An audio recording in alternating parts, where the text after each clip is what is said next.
Hello, my Teaserking family. How is everybody today? I am still down on my website. I'm still pissed. Like, the site's fine. I have it on a server, which is what you do. And it's now been Wednesday morning, Thursday morning, Friday morning. Still, we're working on it. ASAP. My guy asked, what's the details? They don't know. It's a fucking server. There should be a no-brainer reset or whatever you need to do to fix it. I've been with this company like 5-6 years. I've once in a blue moon on a Saturday, it gets busy and I lose it for a minute or two. Okay, fine, it's busy, but this is ridiculous and I can't get it. It's insane. Anyway, so with that said,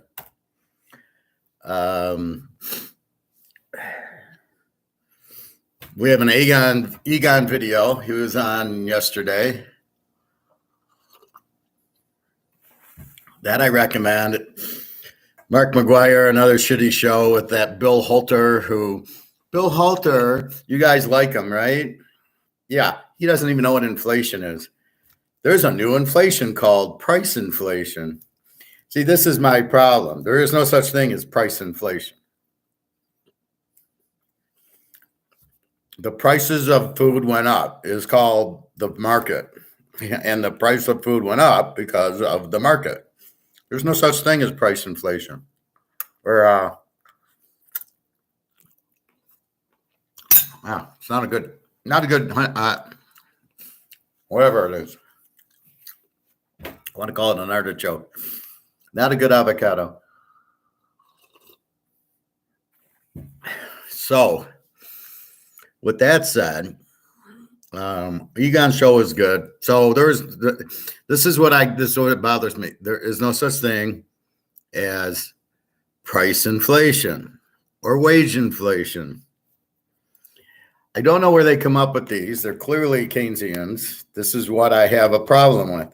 This Bill Halter was a stockbroker, which means he's a salesman, which means his knowledge of economics is zero.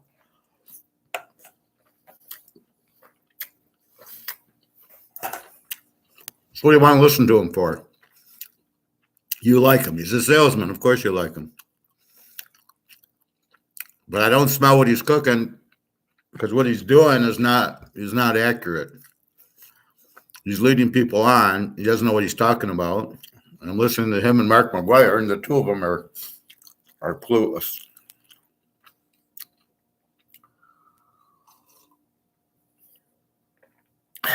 Anyway, so let's talk weather. So I'm in Detroit. It's a little cooler today. There's no wind, there's no rain.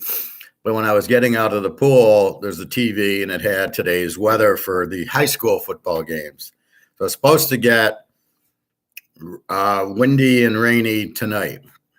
So again, I'm holding off on some picks until I get them.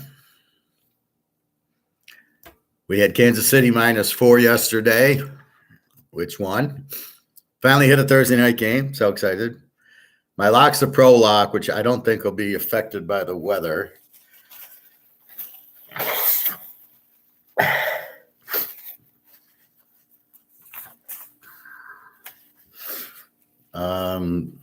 So we've talked about the Oregon game. We've talked Notre Dame SC. Free pick is Rutgers, and the free pick is the Seattle-Cincinnati over, which is only 44. Again, the weather's moving in. Is it going to move in? Is it going to go down? It didn't look like it was going all the way down to Cincinnati, but their line did shift from 46 to 44.5 or something like that. So we will see.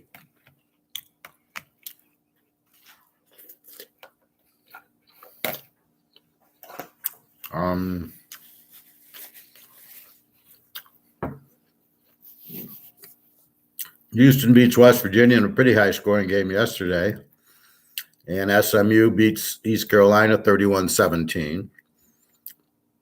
Today we got Tulane over Memphis, Fresno State and Utah State, and then Stanford against Primetime. We've named the school. It's not Colorado. It's Primetime School. So that'll be our late night game. Stanford's a Z team. I think Colorado handles them pretty good. The ironic part is when Colorado played Colorado State was not an over team. Yet, if we look at Colorado State now, if I can find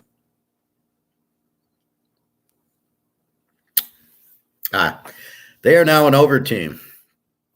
So if Colorado were to play Colorado State now, the bet would be over. We would have won easily because it was an 80-point game.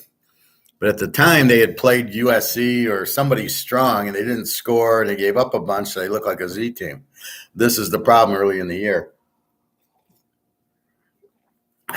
So with that said, now if they played, they're an over.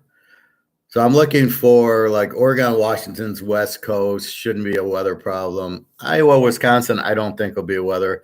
There was no weather problem in Kansas City. I don't think a score was 19-8 because of the weather. Maybe there was a little bit of wind.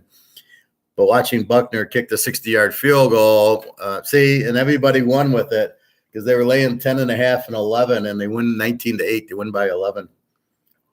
This is why we have the teaser. I'm laying 4.5. Never worried.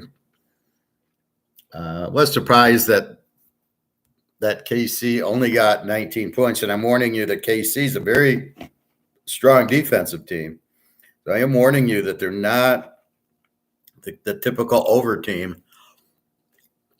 Their defense looks very strong. So it almost looks like they got rid of Tony or a Hill. They got Pacheco, and they got Kelsey. They got rid of Smith-Schuster, and they have Valdez-Scantling. So it really looks like they're saying, okay, Mahomes, you just hit these receivers. We'll score little, and we're going to win with defense. Instead of just continually pile in the offense and get that. So that's that. All right. I'm letting my phone charge another 2 minutes. It was on 31, which should be enough for the show. But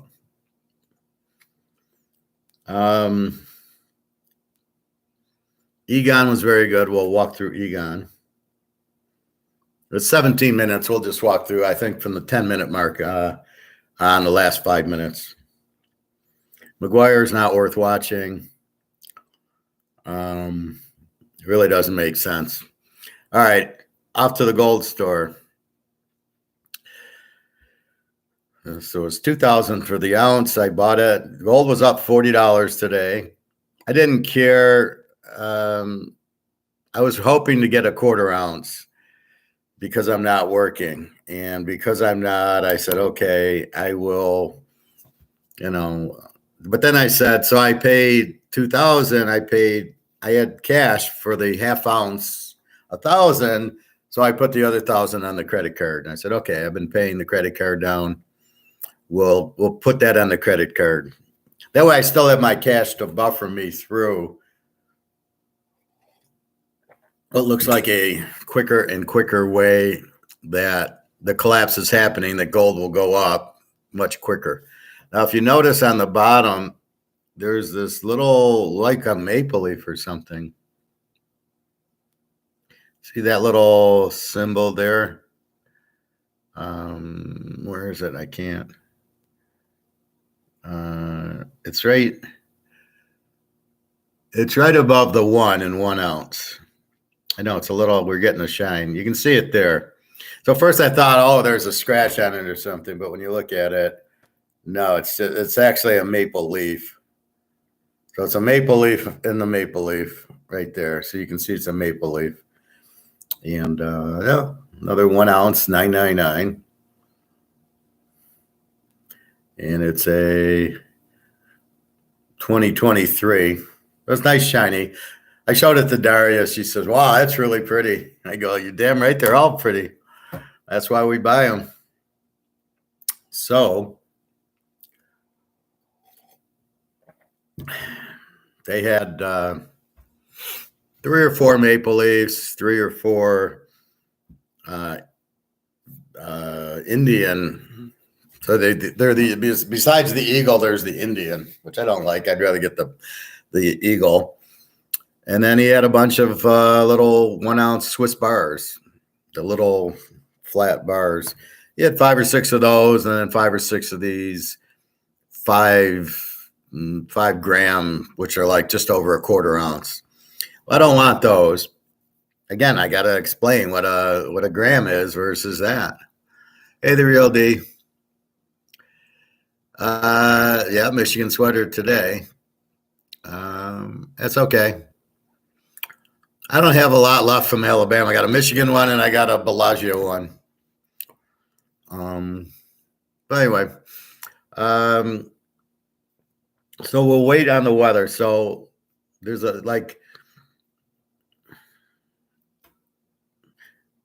we'll give the Oregon Washington pick will be given now. Since we can't get to the fucking site, we are I'm just emailing the picks to all my customers, and then if you want to buy, just go on PayPal, use the email that is on the title from yesterday. Just go in PayPal, here's the email I want, and it'll come to my email, and I'll see that you paid, and then I will send you the picks directly as opposed to going to the site. It's no big deal. It's the same thing. And you'll have your picks. I don't know what to do. This site's been down 2 days, and this is day 3. And, I used to be on the server of my IT guy, and then he says, well, why don't you, get off the server? His server would go down a little bit, and I'd be bothering him going, hey, my site's down. And he says, well, why don't we just go to a regular server? But I'm going to see I don't know. Like I said to him, are you surprised? Now, he's an IT guy. I'm not. I go, are you surprised it's been down this long? And he goes, yeah, it should not have been down that long. So, again, the site's fine. It's just I need a server. So I might ask him to go back on his server and then find a more reliable thing. First of all, this company's called iPower. It's a server company. Should not be having this problem. It's just a server, which I really don't know the technical definition of a server, but I think it just holds the thing. How does it go out, and how can you not just reset it? So unless somebody unplugged it, and every site they had, website, it got lost, and now they're reloading all of them. I don't know. I didn't think it would be like that, but he's surprised it's this long. This should just be reset, and back we go. The real D, the tech couldn't fix the server yet. The server company can't fix the server yet. So I'll read you the message.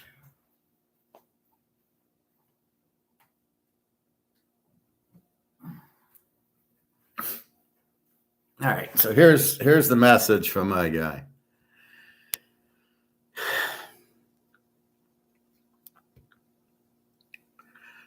Thanks for your patience. This is from the iPower. I really appreciate you being on hold. I have checked your website issue with our team, and they are currently working on it now. And once the issue is resolved, our team will update you via email the case reference number. Is there any indication as to what is wrong? Now, here's what really bothers me. I'm afraid that we do not have that detail. I will update our team about it, and they will provide the details on it. So I don't even have what the details are, what's wrong. I mean, this is crazy. So it's this is iPower that has it. This is yesterday's message. I'm afraid that this doesn't match your records. Okay. Perfect. I will have put you on hold for 2 to 3. Okay.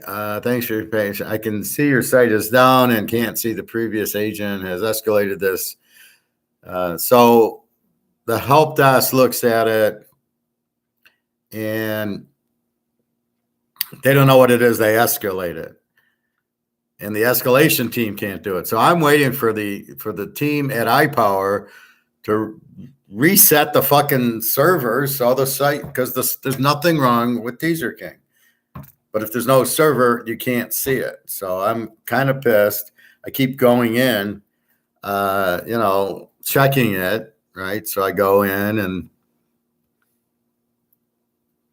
I still get service unavailable. And I'm like, what the fuck?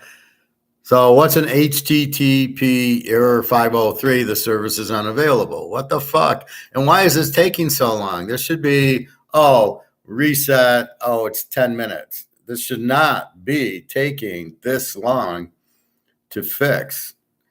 So this is nuts. Anyway, I'm at their mercy. So I want more control of it. I mean, I don't have a server. My IT guy has a server, like I said, but he didn't want it. Was on his for a while, but then his server would go off and he'd have to reset it, and he'd be on vacation and all this shit. So he basically, said, "Well, why don't you go here?" And he recommended this place 5 years ago. I noticed they were just bought out by Blue somebody, which maybe that's the problem, but it doesn't help me. So I've got to figure out what to do. I mean, there's nothing I can do now. So I figure this weekend, but if it's still gone, I'm going to ask him to put it back on his server, and or then see my options as far as, can I now find another company, move it over there. I don't think I can get my money back. Well, maybe with this situation, I can get my money back, but it's like $200 a year to have on their server. I don't care about the 200. But I do care about all the customers I have who can't get picks. So I'm emailing the picks. So it's just bullshit. Anyway, quick look at gold. Gold is up $57 today in paper world. Silver is up 88 cents. The whole thing is just a Ponzi scheme, so don't worry about it. Gmail, am I getting anything?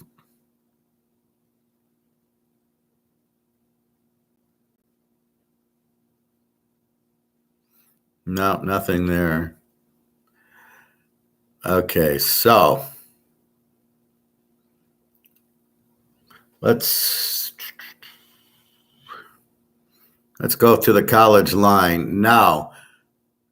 So I'm in Michigan. As far as I know, it's supposed to rain and get windy tonight. Right now, it's colder outside. There's no rain. There's no wind. If they played football, it would just be a little colder, which is no big deal. So tonight let's go through the line. We'll see if there's changes.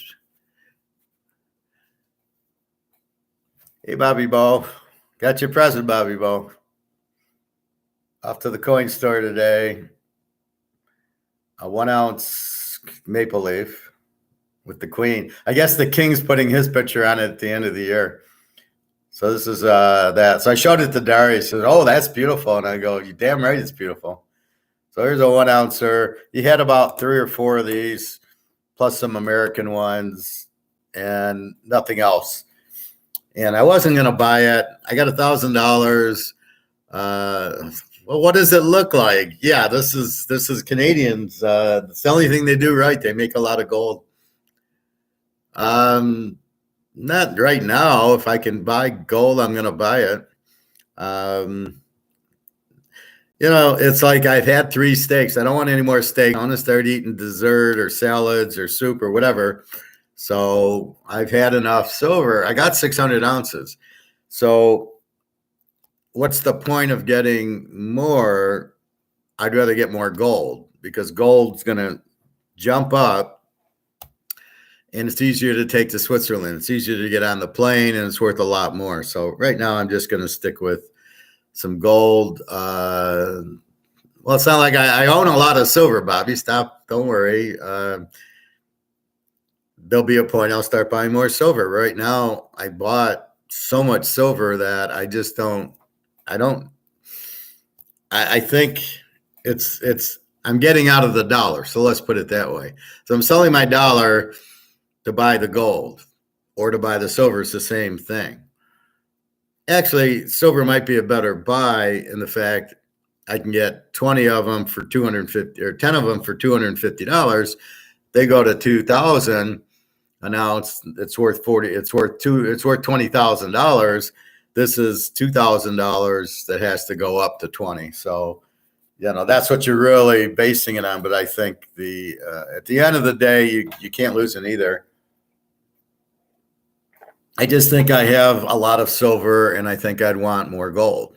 My goal has always been 100 ounces before the country folds. So that's all I'm trying to do. So I'm still accumulating, but I never thought I'd have 600 ounces of silver. So it's don't worry about it. It's still a good, you buy it for 25, it's still going to go to 2,000. So, but this is 2,000, will go to 20,000. So it's all how you look at it.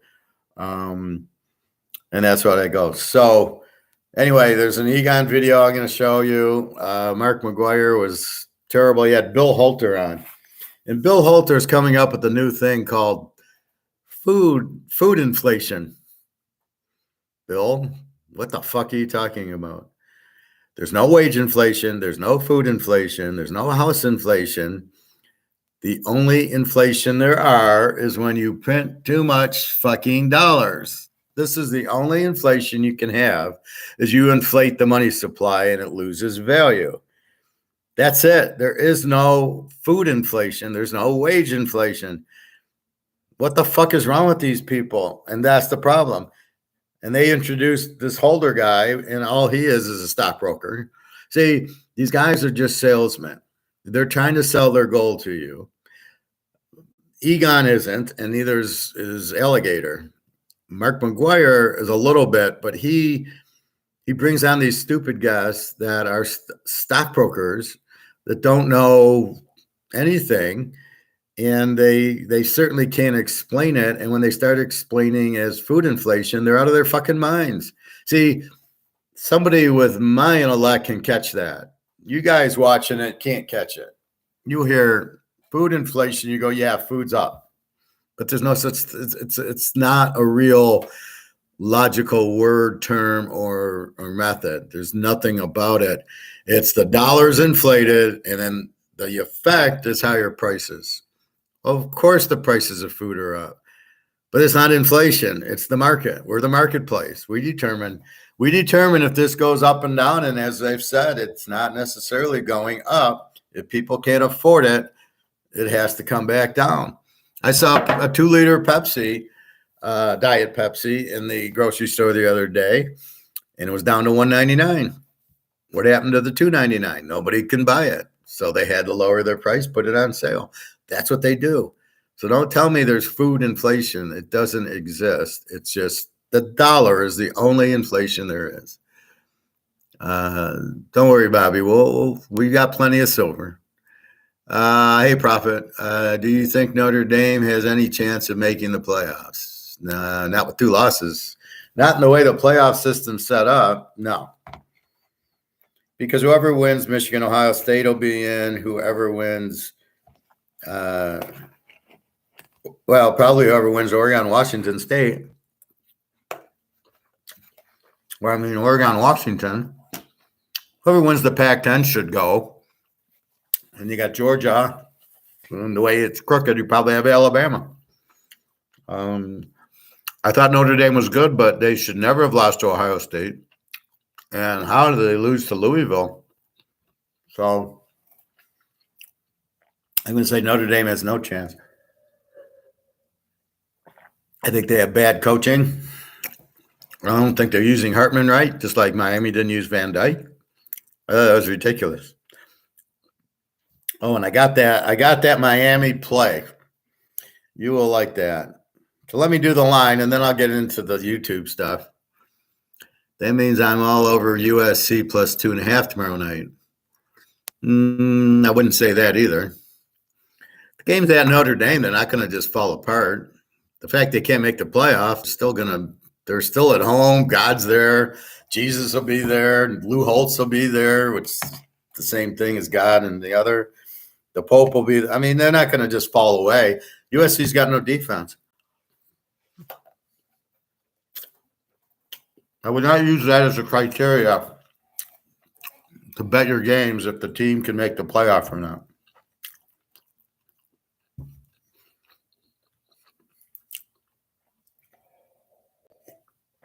They blew it when they lost to Ohio State. They never should have lost to Ohio State. Close game with Duke. They won at the last second and then getting killed by Louisville. But I don't like USC in the game tomorrow. Well, depending on the weather, I agree with you, Bobby. If they get a big rainstorm and win. Now, it's supposed to be like that tonight here, but I don't know if it's going to be all the way down. Notre Dame is in Indiana, and it's the southern part of Indiana near Kentucky, I think. I don't know if it's going to go that far down. If it's pouring and windy, yeah, it will be an under. That's the only problem. So keep your eye on that. I did hit KC -4 yesterday. I was shocked that I hit a Thursday game. 19-8. Like I watched some of it. Was there a big win there? Because I couldn't believe they only put up 19 on Denver's. The Jets put up 31 on them. How did they only put up 19? Kelsey played. I don't know. I was shocked by that. And SMU beat East Car 31-17. So SMU came through. I didn't play it. It's hard to play these games because they're like Wednesday night and Thursday night. Now tonight we've got Tulane 4.5, 54.5. We've got Fresno State 5.5, 55.5. Up from 4. Now Mikey Keene's hurt, the quarterback, but it looks like he might be playing if the line went from 4.5 to 5.5 and 55 down from 57. So maybe they're looking at, this is in Utah. There's no weather there. And Prime is up to 12.5, 59.5. I think you take Colorado. I don't think you fuck with the over because I don't think Stanford can score. But we will see. I mean, knowing Colorado will go over, their defense is so bad. But 12, you're under a touch. Keep it under a touchdown. But, yeah, I think Prime, they should light up Stanford. Stanford, terrible. I don't think they could beat the Lions as bad as they are. So that's tonight, and then we get to tomorrow. So looking at the first game, assuming we get bad weather, and it's going to be bad weather for the high school teams tonight, windy and rainy. It's not windy or rainy right now. It's supposed to be coming tonight. First game, Eastern Michigan, 7.5, 40.5. If I can find them. 7.5 down from 10. And it actually went from 40 to 39.5 to 4. This is a beautiful, we've got Kent's a Z team and Eastern's a U team. This is a very strong under, provided this weather comes in the way they're saying the weather comes in. This is a perfect low scoring Eastern. Kent can't score, wind and rain. Yeah, this game won't get anywhere. So this is a game we're looking for. If we get the rain we want, this is a noon game, so we'll be betting it early. Florida State 18.5, 55. I will point out the Michigan games and probably Illinois and looks like the East Coast. Rutgers, I still like. I like them more at the rain because they're just running it down your throat and playing defense. Michigan State's more of a passing team. They won't be able to pass, but Rutgers is a running team. Will run it down their throats. So if anything, the weather helps Rutgers, and that's your free pick. So taking Rutgers. Florida State 18.5, up from 17. This should not be weather bothered. 55.5. Again, Syracuse was good and just didn't play anybody. Started playing Clemson, played North Carolina, and they suck. So I look for Florida State. Now, Florida State is a playoff team if they'll have to beat Miami, and they already beat Clemson.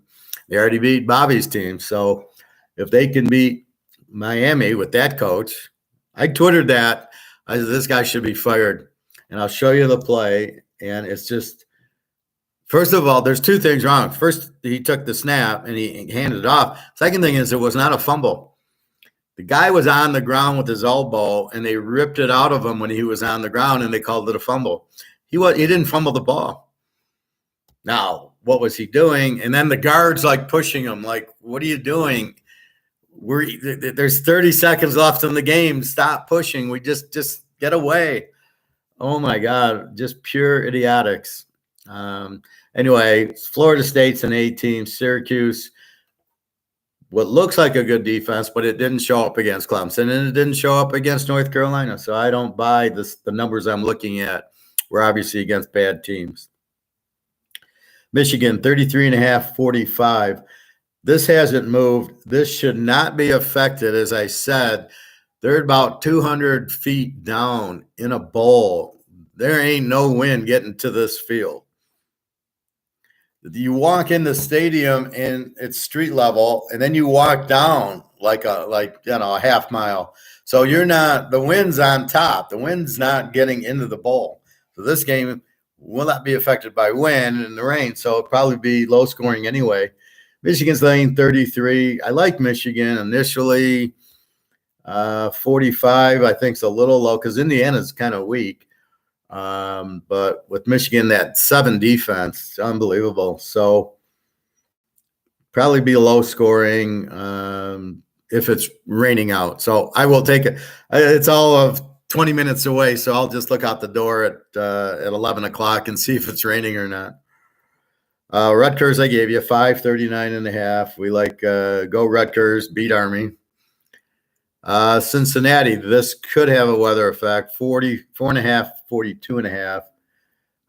Yeah, it's down from 44. So if we're sure it's getting rain there, this would be a great under.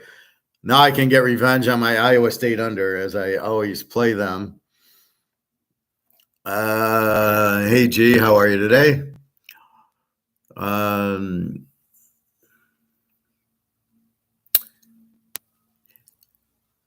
It was windy. Okay. It didn't bother the 60-yard field goal at the end. So, I don't know what to say on that one. But I saw it was only going to be 15-mile-an-hour winds. Was it windier than that? Mahomes threw a pick in the end zone, and Casey Eller turned it over on downs at Denver's 10. Don't you love the turn it over on downs now? Yeah, the interception was bad, and I saw the turnover on downs, and, what the fuck was that? Kick your field goal. You're down there, get your points. This is the problem with it. Well, percentage-wise, you're supposed to make them. I think Denver had 1 or 2 of those and didn't make it either. So I don't know where they're coming up with these percentages. I don't know if they're changing them, if they're looking at what team you're playing, but it's a bunch of bullshit that, just go for it on 4th down, you'll make it. What do you think? The other team's just going to let you get the yard on 4th down? Bobby, I'm glad they called it a fumble since they were that stupid to not kneel on the ball. They deserve what happened to them. I'll show you the play. G, the site's down, G, but please email me if you want to buy the Loxer this week. Just go on PayPal, use my email, and I'll just email you the picks like we always do anyway. But I'm having server issues. The fucking thing's still down. I emailed Alex. I thought he was an IT guy. Now he says I'm in operations. I'm like, fuck, Alex, you're an IT guy. You're a programmer, I thought. My friend from Texas. Anyway, so hopefully it comes back. But, this is fucking ridiculous. 3 days to reset a server? Oh, my God. Prophet, do you go to a lot of the games at the big house? I used to. I don't go as much as I used to. My dentist is a U of M guy, so we would talk U of M. I would give him football picks. He would give me tickets to Michigan. Now, normally I like the Eastern Michigan or the Central, but I didn't care. It's nice to go. And so, a couple years ago, I went to whatever, the Toledo game or the Central. It's nice to go. You park. it's parking's starting to get expensive. Like, when I used to go back in the days, it was $10 parking, then 20. Now it's like $50 to park. And you're within a mile, and it's a 10-minute, 15-minute beautiful walk. It doesn't bother you. A lot of people park on the golf course, and then you just walk there, and then you try to get through all the construction. But no, it's a very highly recommended, especially the Ohio State game. You can just feel the electricity in the game, and it's a very nice thing. But it's getting expensive, and you try to get like student tickets. Student tickets are still cheap.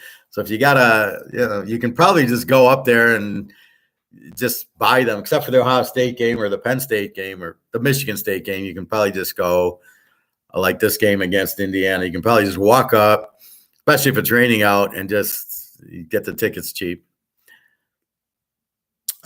Georgia Southern James Madison, 5.5, 59.5. This actually went from 58 to 59, so I'm going to say there's no weather. It looks like what Vegas is doing, they're just taking 4 points off the total for the rain. And then, so it's not really being bet down, it's being rained down. Vegas at its finest. Ohio State Purdue, 19.5, 52.5. This is actually up from 50. So I would assume Indiana's clean, which means I assume the Notre Dame game is going to be clean. It looks like it's more north, the storm. Illinois, Detroit, Cleveland, and then New York and Baltimore and the West Coast. The Jet game will probably be bothered by it. But I didn't see Tennessee, and then so Notre Dame's Southern Indiana is probably by Kentucky. So we'll see what their line is. So apparently no wind and rain in Purdue. See, you don't need weather. You just look at the point spreads from Vegas, and they tell you the weather. Alabama, 20.5 and 46.5. So this is not a weather game. Under 46.5. I like it under, and I like Alabama. They're playing. Milrose is playing better. They got a receiver. They still can't run. They got a great defense is showing up now. They're putting pressure. Jefferson's been looking bad against mediocre teams. I got a feeling Alabama by 40 here. They'll just pound it, and Arkansas, they'll just chase Jefferson. When they want to put pressure on you, I don't know what Alabama does. Only Georgia puts more pressure on a quarterback. He drops back. Georgia sacks him. He get one more sack, and then Alabama sacks him. And then you watch the rest of these guys, and they can't sack him. USC will not sack Notre Dame. North Texas Temple, 6.5, 68.5. This is down from 70, but I don't think it's wind in North Texas. North Texas is the over team. I don't understand this over a 68. Temple doesn't score. They score a little, but they give up 34. North Texas is an over that gives up 40. So if Temple has a better offense, this would be a 70. But this ain't no 70 with Temple. Georgia, 32.5, 55.5. My Georgia boys. The over-under 56 to 55.5. It was probably 55.5 before. Georgia's going to light up Vanderbilt. They got a 34 defense. They lit up Kentucky with like a 19 defense. I look for them to really light up Vandy. Now they're getting closer, and the new quarterback, starting to play really well. They did have trouble at Auburn, 27-20. They had trouble against South Carolina, 24-14. So we were winning our unders until last week, and we only lost it not by a lot. I think by one touchdown, because it was in the 50s and the score was in the 60s. So we were not that far away. But Georgia, 32. Vandy's got a good offense, but I got to check Swan. Their quarterback, it's a good quarterback. He's questionable. So if he's out, we take Georgia, which it might be because the line went to 32. Navy, 3.5, 44.5 to Charlotte. Okay, so there's no rain here because this went from 43 to 44.5. and Navy's still 3.5. So the over jumped up a little bit. So the rain must be more up in Michigan. So again, that Kent EMU, if I wake up and it's raining, we're going to bet that game under, and the Michigan game, I don't know if we're taking it under or taking Michigan, but we'll know that weather from me walking outside. Toledo, 16.5. Okay. 47.5. Now this was 52, went to 47, is now still at 47. Toledo's the big dog in the MAC. They're the A team with the 23 defense, and Ball State's the Z team with the 34 defense. If we don't get a lot of weather, Toledo should kill them. But I don't know. I mean, it's sitting at 47. We'll see. Utah, I would say no Cam Rising. This went from 13.5. It's now 10. Utah's 10, 44.5. It's got to be an under. Without Rising, you're not going to score on Utah too much. And without Rising, they can't score. California doesn't have a good defense. They give up 31. They're an over team. So is UCLA when they played them. That was 14-7. I would think you're seeing a low scoring game here. You've got to. I mean, this is a great defense, and without Rising, they don't have an offense, and Cal can't really stop them, and has a pretty good quarterback, has Ott, the good running back, which won't matter against Utah.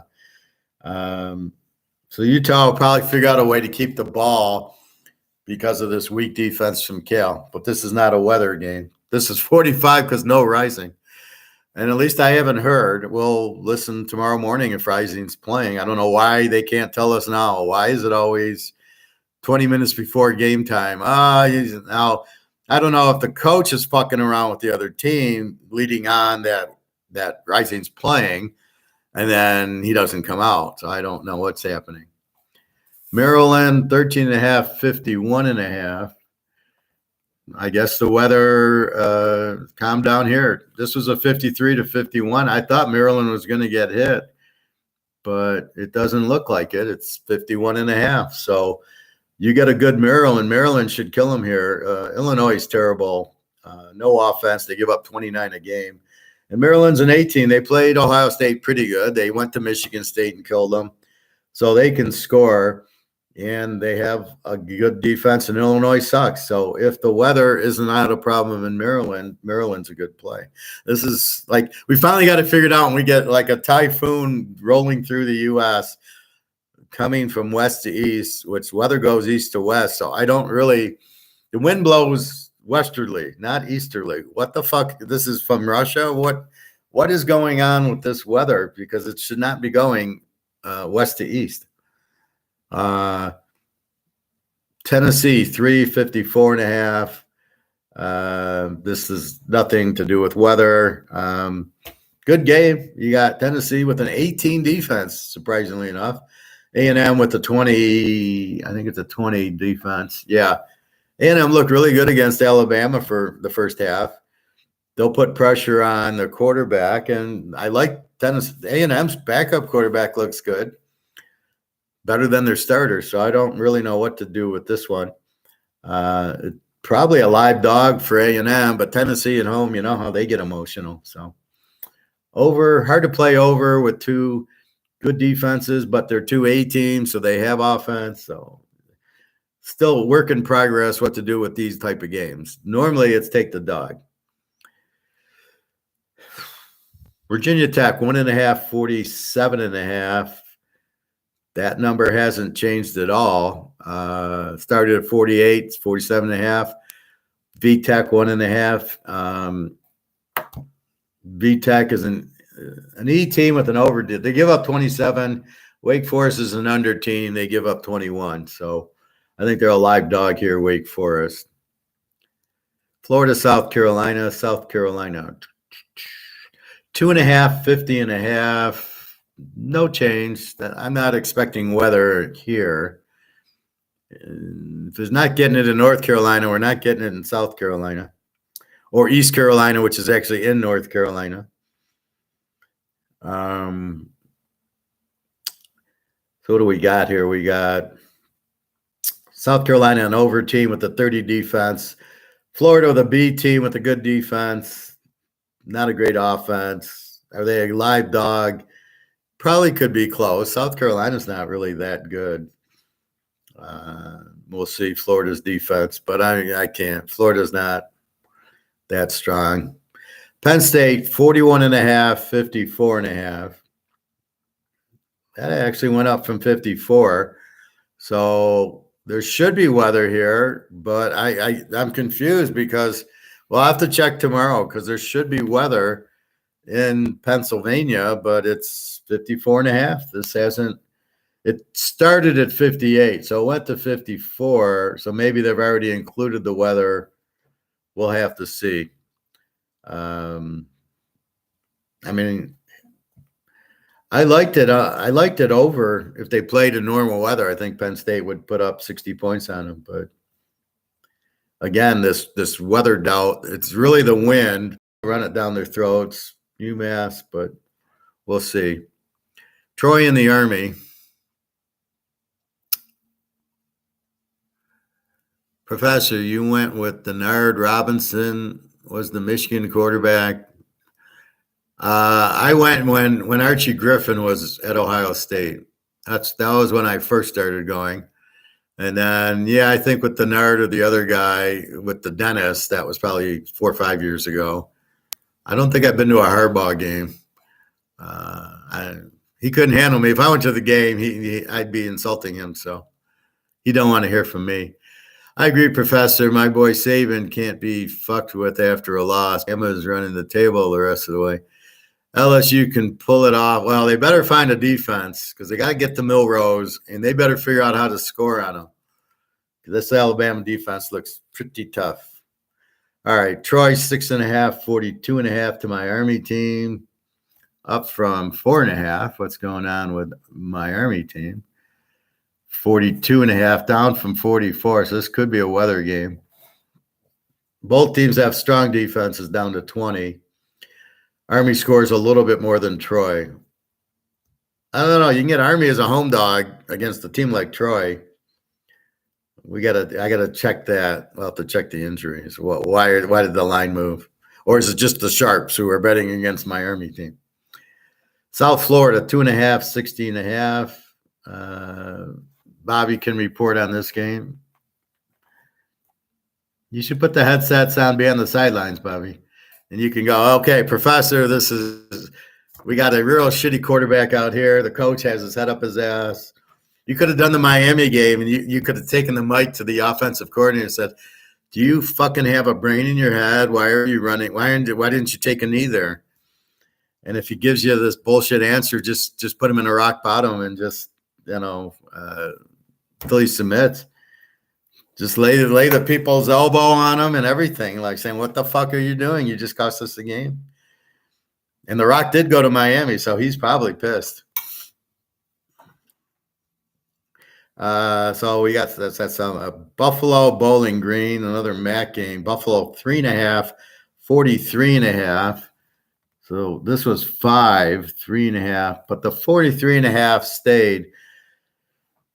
Probably this. I don't know. This both teams suck on defense. 34-29. Buffalo's an over team. Bowling Green is an under. Well, they're a W, but wait a minute. They beat Georgia Tech 38-27. So how does Bowling Green get 38 on Georgia Tech? Bowling Green is a W team, which means they don't score, and then Miami is 3-0 at half on them. It's just. It smells so fixed. It's just really hard to imagine that. But 3.5, 40. Okay, So I don't know. Buffalo seems low. Check the injuries. As far as the weather, it started at 49. It's at 43. Looks like the weather will be a factor here. So be careful of betting this game over, which I like, but I don't think I can. Central 12.5, 43.5, down from 45. This is definitely in the rain zone in Michigan. This is where Kellogg's is. 12.5, 43.5. Akron's a Z team, give up 30 a game. Central's an E team, but gives up 34. Being Akron's a Z team and their quarterback's out, they probably won't be able to bother Central. But Central's got no defense and a good offense. I don't know how you can take this game under, even in the rain. It's, I don't know. This is tricky. I like the Ohio game because they're under teams, right? Miami of Ohio Western, Miami of Ohio 7.5, 45.5, another Michigan game. Now, the difference here is this total went from 53 to 44, and now it's 45.5. I'm confused. So is this Storm missing Western Michigan? Western's near Central, in the middle of the state. On 94. So if you're driving Detroit to Chicago, you would pass Western Michigan, you would pass Eastern Michigan. Central Michigan's up where the casino is, 2 hours north in the middle of the state. So Miami 7.5, 45.5. Where the hell are they? Okay. Miami's the A team. Them and Toledo are the best two. They got an 18 defense. Western is an over team with the 37 defense. Not the type of game you want to play under on in a rainstorm. We will have to see. I'll have to go to. I don't know what to do. This game's at 3:30. Again, I mean, you don't normally worry about the rain and the wind once in a while, but not normally. This is a good over game if we get good weather, what we'll see tonight. Oregon, Washington 366.5, and no weather here because it's in the Midwest, not in the pack. I got to go with Oregon in the 9, and then over 66.5, over 60, probably good. I think it'll be a lot like Oklahoma, Texas. I think Oregon has the better defense and the better running game. Quarterbacks are even. Coaches, I like Washington's coach, DeBoer, better. I think he's a great coach. Like a team like the Lions or Carolina, and any of these NFL teams should be grabbing these guys. Harbaugh, DeBoer, this Georgia coach. Nick Saban had his chance, and he couldn't handle it. Couldn't handle the big boys. He's a crybaby. He couldn't get Drew Brees on Atlanta. I think it was on Atlanta. Or no, he was the other one. Miami. He couldn't get Drew Brees, so he quits. And he goes from LSU to Alabama because he couldn't get Drew Brees.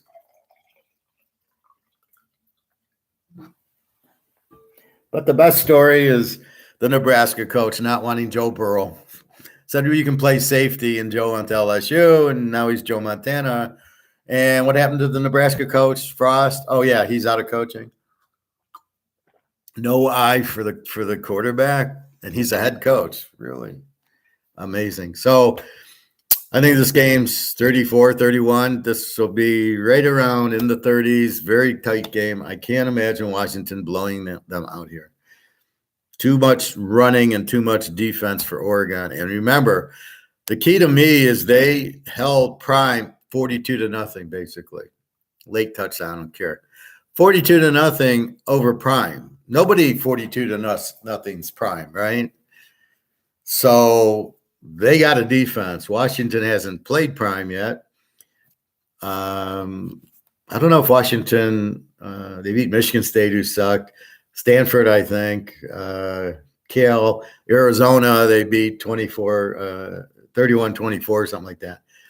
So not really. They haven't played that Oregon team, the USC team, any of those, and we will see. But I think Oregon, you got to bet the running and the defense always wins you the games. That's the key important. So go Oregon, beat Army. TCU 5.5, 52.5, up from 4.5. BYU's got a ton of injuries, but we'll have to check. TCU at home. It's a 3:30 game. BYU, I don't know. BYU beat Arkansas, so beat Arkansas, lost to Kansas. Are they a live dog? We got to check the injuries. My Kansas team, Kansas laying 3, 55.5. I like this over from 57. I don't see rain at Oklahoma State. Not on Saturday afternoon. This is a 3:30 game. Me like the over in this game, I think. This game's very similar to the last week Kansas State game, and the score of that game was 29-21. Oak State beat Kansas. That's a 50. Kansas can run the ball much better than Kansas State. Oak State's got Bowman, the Texas Tech quarterback, so they're scoring more. So I like the over in this game. I like Kansas as the dog here. I don't like them necessarily as a road favorite. Oak State just beat Kansas State, so they're an under team, but they give up 23. So this game should get into the 50s. I like Bean better than Daniels.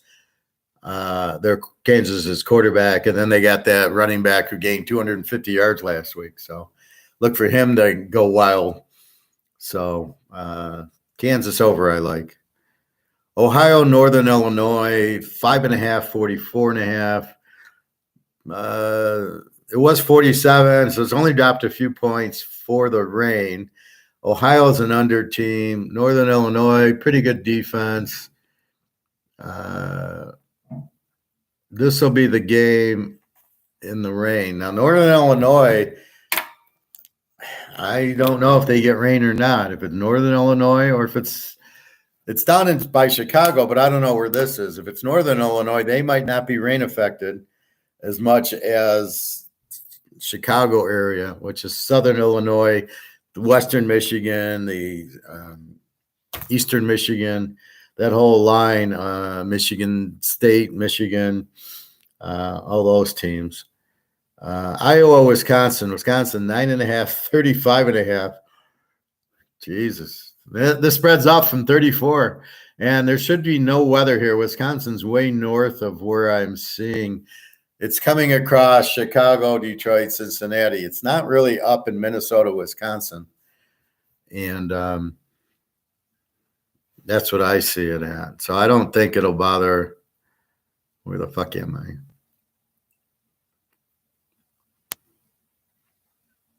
I? All right. I don't think it'll bother Wisconsin. Spread started at 40 down to 35.5. Wisconsin doesn't have their quarterback. I like Wisconsin to win the game. I mean, they still have Mordecai. They still have the runner. There's pretty equal defense. Iowa on the road is not Iowa at home. At home, then I would take them as the dog here. But at Wisconsin, they're not going to upset them without McNamara. So they're not really running the ball. A lot of injuries to the receivers, and Wisconsin's defense is getting better. They're not going to lose at home. So I like the 3.5. The Battle of Vegas, 7.5, 53.5 to Nevada. Wow, this line was 10. Now it's 7.5, 53.5. So we got to check injuries to the quarterbacks here. This smells like UNLV's quarterback got hurt because the line went from 10 to 7.5. There's not a lot of betting going on Nevada. Nevada's the Z team. They give up 38 a game. So let's see who's hurt on Vegas. It's clearly Vegas injury because the spread went from 10 to 7.5. Not going to do that if Nevada's guy's hurt. Nevada itself is an over team, gives up 27. So definitely like this game over, depending on who on Vegas got hurt. San Jose State, New Mexico. San Jose State 7.5 down from 8.5. And 55 down from 58. I don't think this is going to be rain in New Mexico. This is over against over. San Jose State has Cordero, good quarterback, gives up 34 a game. And New Mexico's an over, good quarterback, and they give up 31 a game. How this game was not in the 70s, can't comprehend that. And now the over went from 58 to 55. Is there rain and wind in New Mexico? Did they even have that? In the middle of the fucking desert. So definitely like this game over. Louisville, Pitt. Louisville 7.5, 44.5, down from 47. Now this is in Pittsburgh. So maybe Philly's not getting rain in Pittsburgh or Penn State. Penn State's a little north, so maybe Penn State's not getting rain, but Pitt is. Anyway, this is down to 44. Started at 48, so and then 7. Now it could be injuries, so we'll have to check, but I'm not sure. Marshall, Georgia State. Well, this game's in Georgia. Georgia State's 1.5, 53.5. Marshall's an over team, which is surprising. Normally they play a very good defensive game. And Georgia State's a B team. They both give up 24, 25 points a game. Georgia State's favored by 1.5. I think it's a live dog. I think this is an over game too. 54, I think that's nothing. Wyoming and my Air Force. My Air Force laying 11 and 42.5. It was 42, hasn't moved. Air Force just runs it down your throat. They don't even know. They throw the ball twice a game. They get 350 yards on the ground. This Air Force should hammer them here. Wyoming's a good team at home. They're one of these home teams, but they're not that great on the road. And Air Force is the A team. Air Force's defense is giving up 12 a game, so don't fuck with Air Force. Jesus Christ, 12 a game. And they're in a pretty high-scoring conference. Colorado State, Boise, San Jose State, as we mentioned, even New Mexico is lighting it up. And they got a 12 defense. Jesus Christ. Arizona, Washington State 7.5. Where is that? Down from 8.5. What do they think? There's weather in every city in the country. Over under went down from 59 to 57.5. Arizona's a B team, but their backup quarterback's playing. He's looking okay, but he's not Delora. And then Washington State's got Ward, so they got a good quarterback. They're much better at home, as we said. They're coming off the loss to UCLA. I like Washington State at home. Now all I got to do is win by 1.5. Yeah, okay, not a problem. Texas State, UL Monroe. Texas State, where the fuck are they?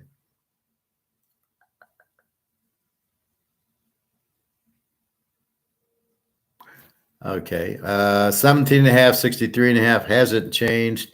UL Monroe's the Z team. They got the one win over Army, and that was it. That made their year. That was their Super Bowl.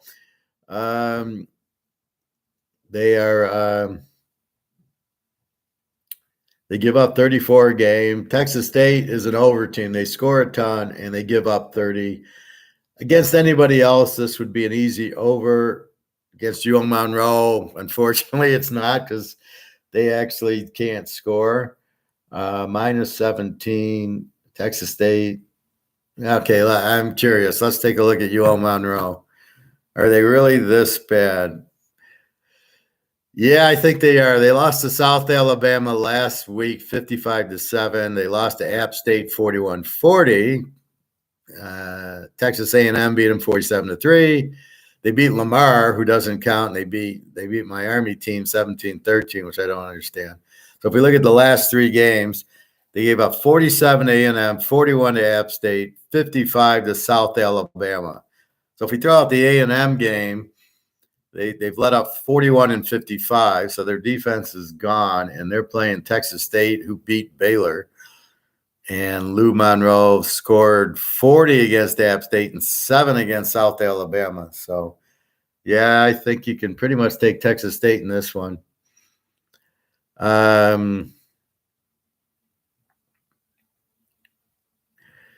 All right, the game of the day for Bobby. LSU 10.5, 60.5 to Auburn.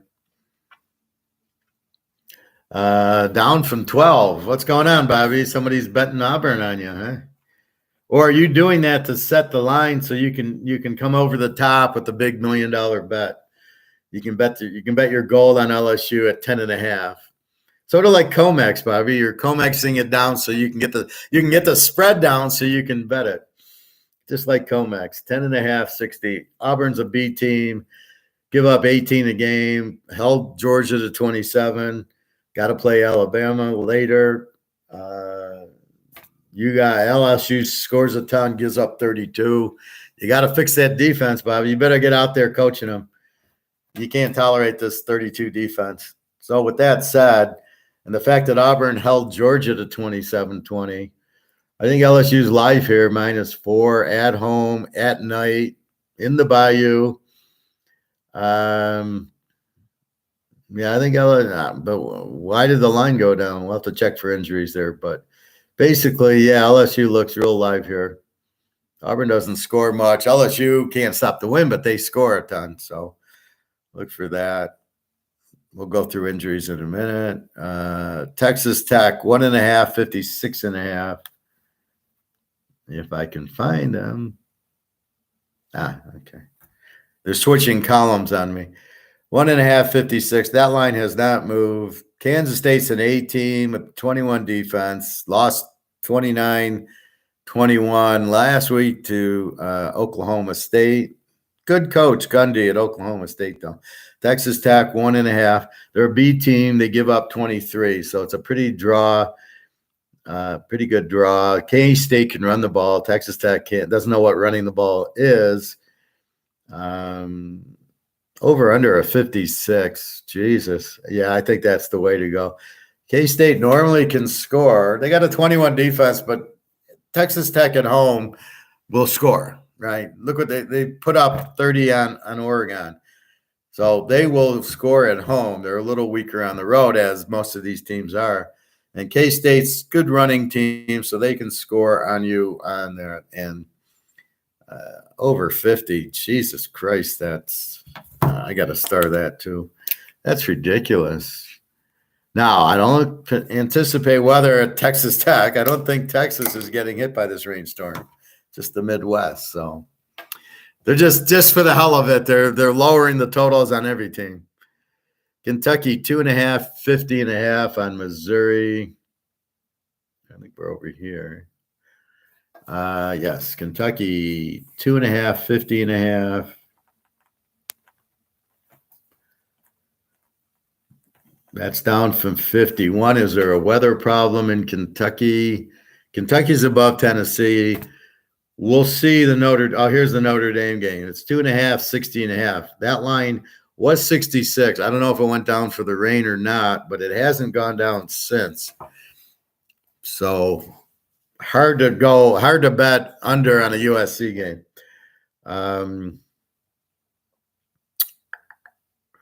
So 2.5, 50.5. Kentucky is a team, though you wouldn't have known it from last week. And old Missouri is an over team. They give up 25 a game. Kentucky, supposedly a good defense. I think this is another over, provided we don't have.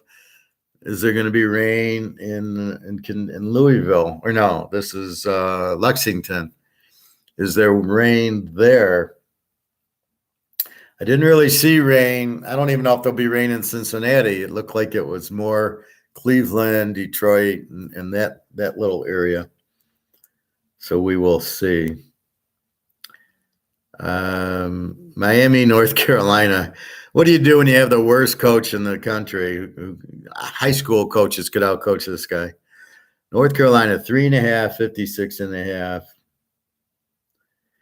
The total hasn't changed, so that's good because I thought there might be rain in North Carolina. This opened at 57.5 and it's really hasn't moved. So I don't think we're going to get rain in North Carolina. We still have the Duke game to talk about. Well, here's Duke, 44.5. That has gone down a little from 46. Opened at 47 down to 44.5. So let's not jump ahead. So North Carolina, an A team, give up 19. And Miami, well, they got to be. I got to make them a B team. I can't make a team this stupid an A team. What the fuck were they doing? They have a 14 defense. They lose the game. What was the final last week? They lose 23-20. So they really win 20-17. So they do hold Georgia Tech to 17.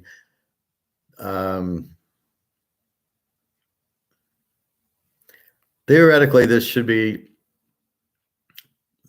well, with these coaches, probably an under.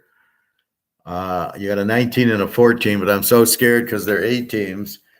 Is Van Dyke. Are they going to let Van Dyke throw the ball and call good patterns? May's terrible at North Carolina. He's not doing anything this year. So probably I would have taken Miami at 9 if they didn't fuck up last week. But now I don't even know if they have any confidence at all in their coaches. Notre Dame, 2.5, 60.5, hasn't moved. Started at 67. I don't know if we're going to get a big rainstorm or not. Like I said, it's going to be in Michigan tonight.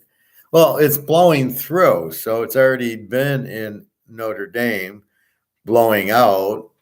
And then how much wind are you going to have? So these are good questions that we've got to understand.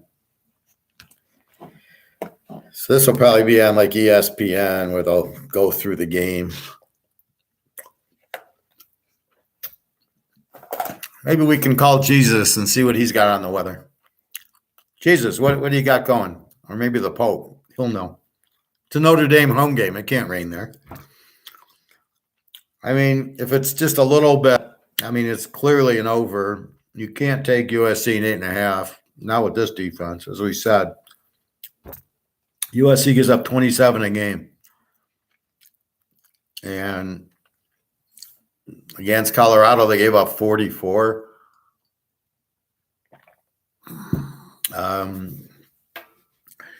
You can't look at the Arizona game. It was 28-28 at the end of the game. So they went to overtime. So you can't say they gave up 40 to Arizona. Notre Dame, low-scoring game to Ohio State, low-scoring game to Duke. That's what you would have expected. Louisville puts up 35 on them is not expected. They're not using Hartman's like 17-2 as far as touchdowns to interceptions. He's not hurting them, but I don't know that you're calling the right plays for Hartman. Hartman should be able to crush USC's weak defense. That's for sure. So Hartman and Caleb Williams should put on a show. I mean, this should be 5 touchdowns apiece here.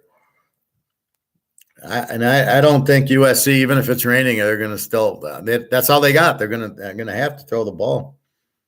Be very interesting. Notre Dame will run the big guy, but hopefully he scores touchdowns, and they don't hand him the ball 45 times and keep this under. I don't know, with a bad coach. Bobby, yeah, the professor would have Harbaugh feeling like Mark McGuire. Yeah, I'd get on his case.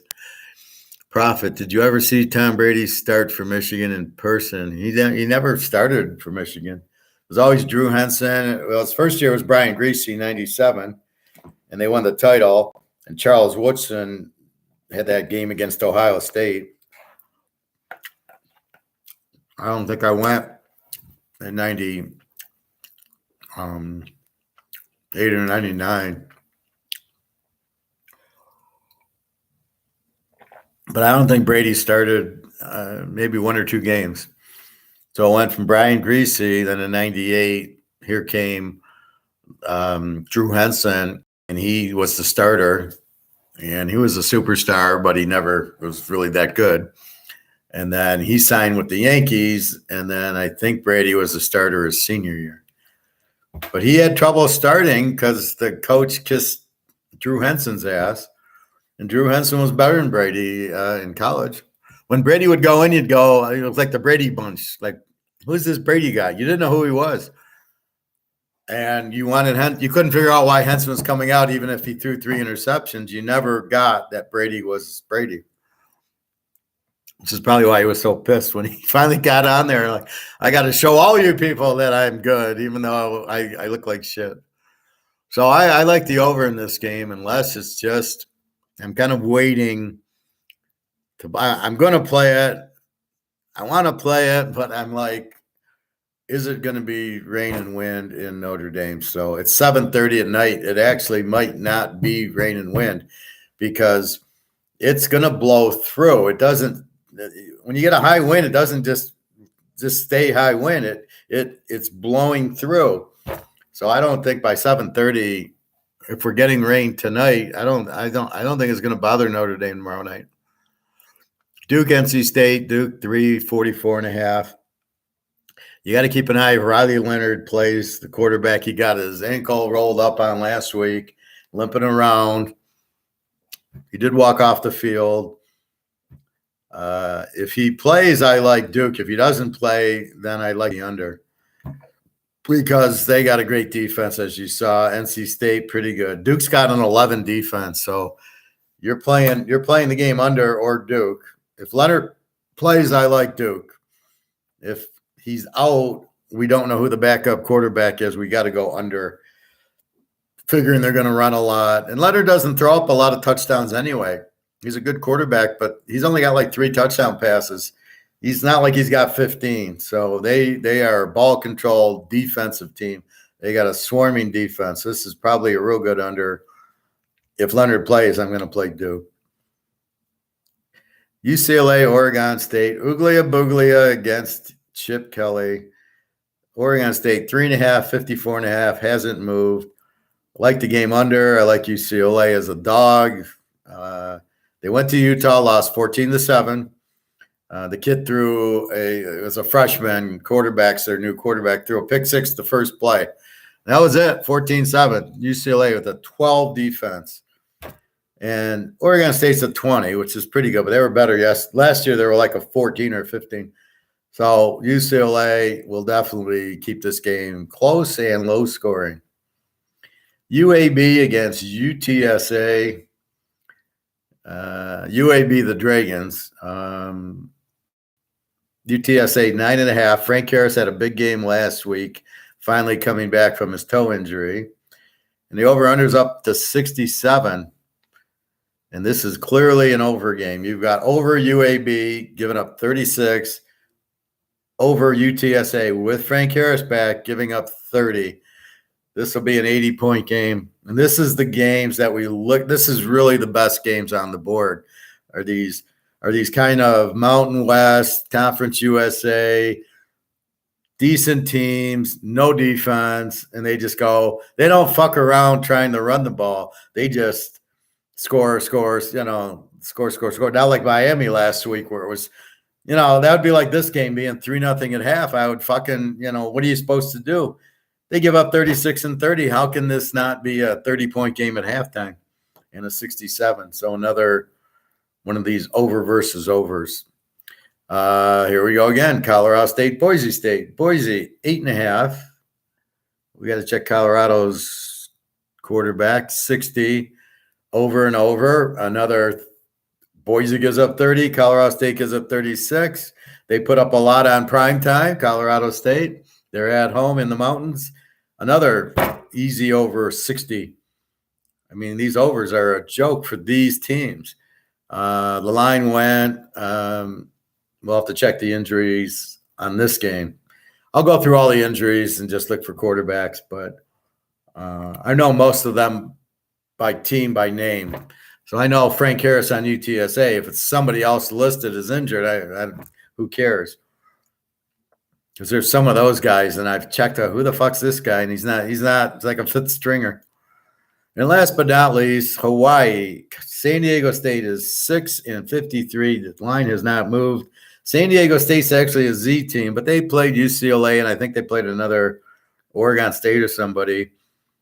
They give up 31 a game. Hawaii, we know, is sort of an over team. They can score, and they give up 35. So the over-under here is only 53.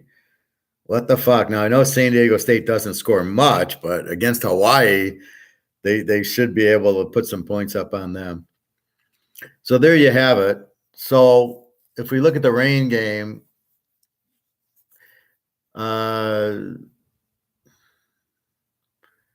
Indiana, Michigan, Kent, EMU, MSU, Rutgers,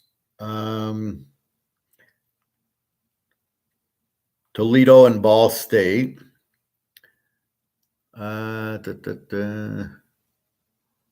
Looks like Troy and Army. So Army would be a good one if it rains, if it goes down because of the rain. That's in Philadelphia, I believe, or Navy's in Philadelphia and Army's in New York. One of them's in New York, one's in Philly. Either way, they're both going to get crushed with wind and rain, I think. Miami of Ohio, Western Michigan, but that's not really a good under game, even with the wind. Penn State game, maybe, although that line isn't really moving. Bowling Green, Buffalo. I'm not sure what's happening in Buffalo. Akron Central will definitely be a rain game. Ohio, Northern Illinois should be a rain game, looks like. Louisville, Pitt, possibly. Notre Dame, I hope not. And Duke's in North Carolina, I don't think it's going to be a rain game because I think the line went down because Riley Leonard's hurt, not because of the rain. Because it doesn't look like North Carolina is that affected by it. Now, if we take a quick look at the rain games in the pros, but I'm not going to go through the lines. You got Seattle at Cincinnati, maybe. Frisco at Cleveland, more than likely. And Philly and the Jets. So if it's pouring in the Philly and the Jet game, it's an automatic under. Same thing with the Frisco Cleveland. That's an automatic under. We can get revenge for last week's Frisco Dallas under. And Seattle Cincy, that's your free pick going over, which I still love.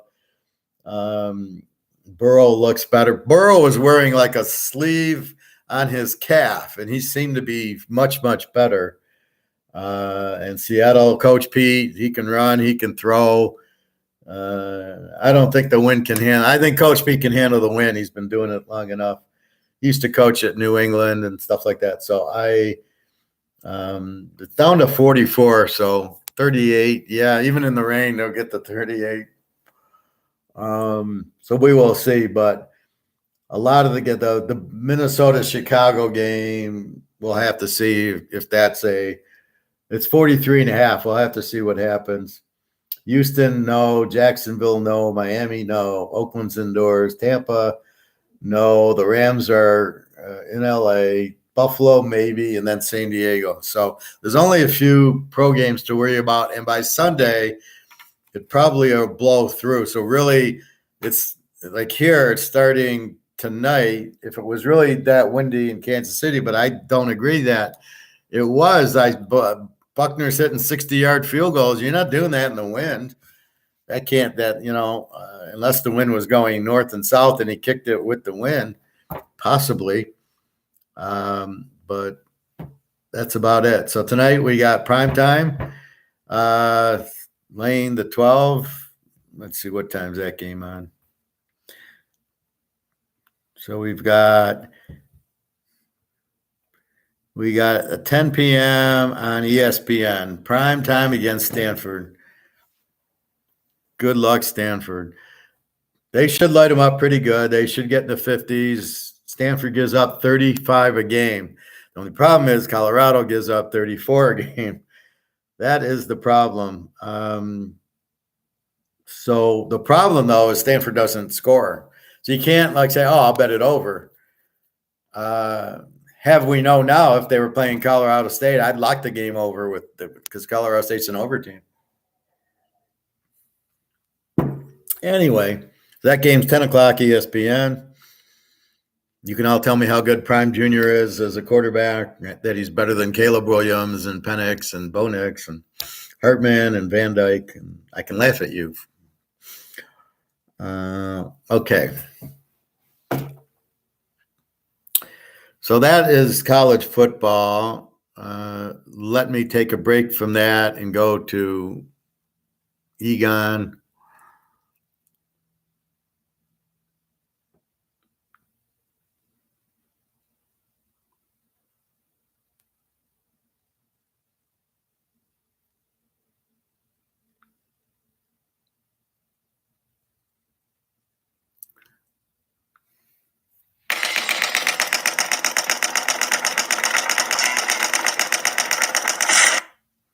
And it looks like the whole world could fall right now with war starting and obviously financial market. All right, we're going to start here in the middle. We've got war in the Ukraine.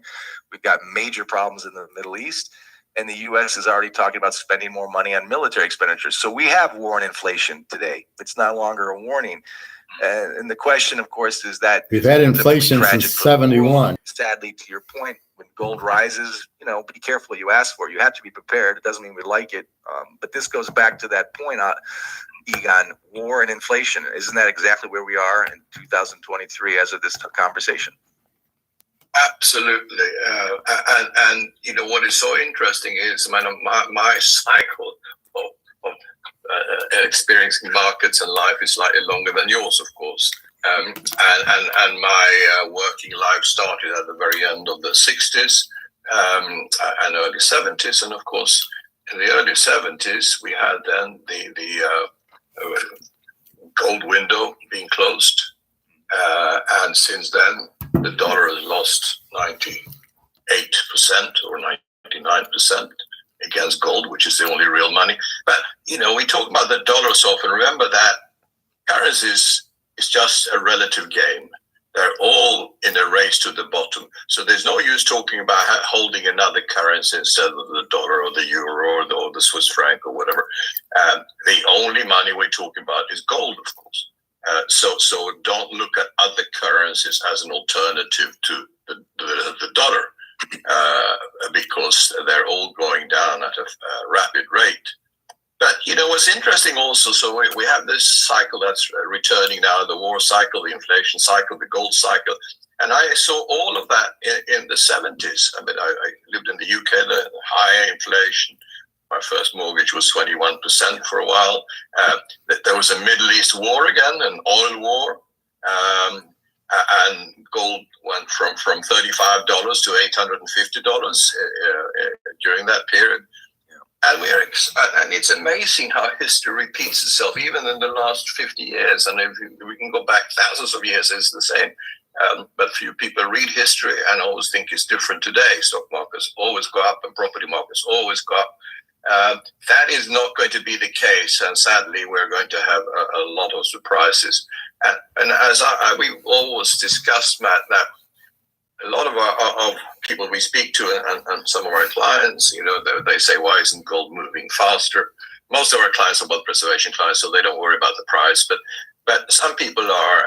And we always say the day that gold really goes up, that's not the day that you're going to have the same quality of life as you have now, because a high gold price means a lot of problems in the world.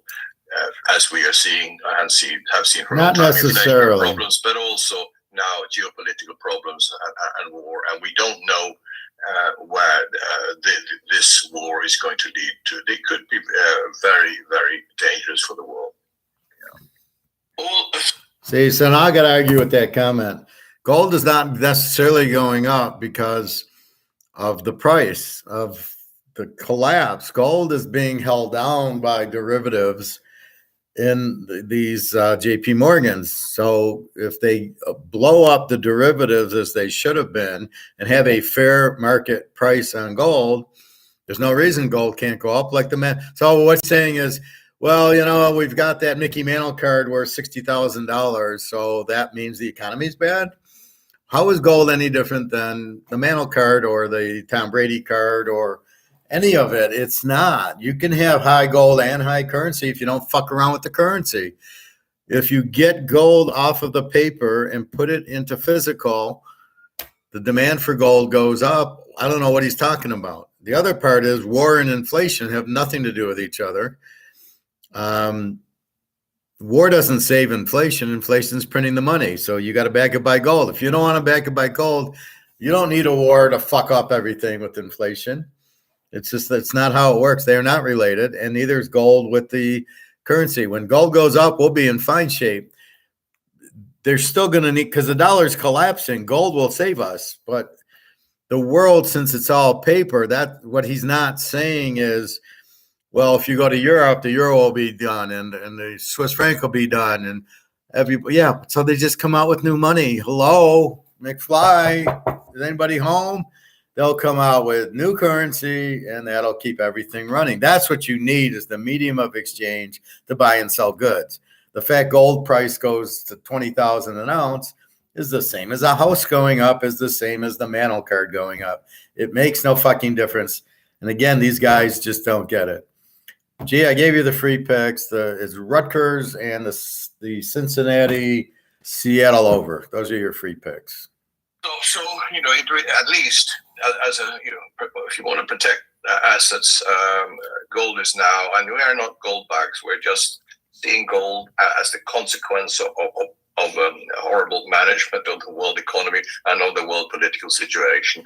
And gold will always reflect that, as it has with stable purchasing power for thousands of years. But as we're seeing, Matt, everything in life is ephemeral, and sadly, I've had two occasions in the last few days. A very, very good friend died yesterday, and then we also had in the last few days we had Jim Sinclair, Mr. Gold. I'm Mr. Gold. What are you talking about? Well, I'll be Professor Gold. Man who really understood what's happening in the world economy, and I've known him for a long time. Never heard of him. And he'd been very, in the beginning when we started talking about gold, he was very, very positive and supportive to what we did, and therefore in some way helped to put us on the map.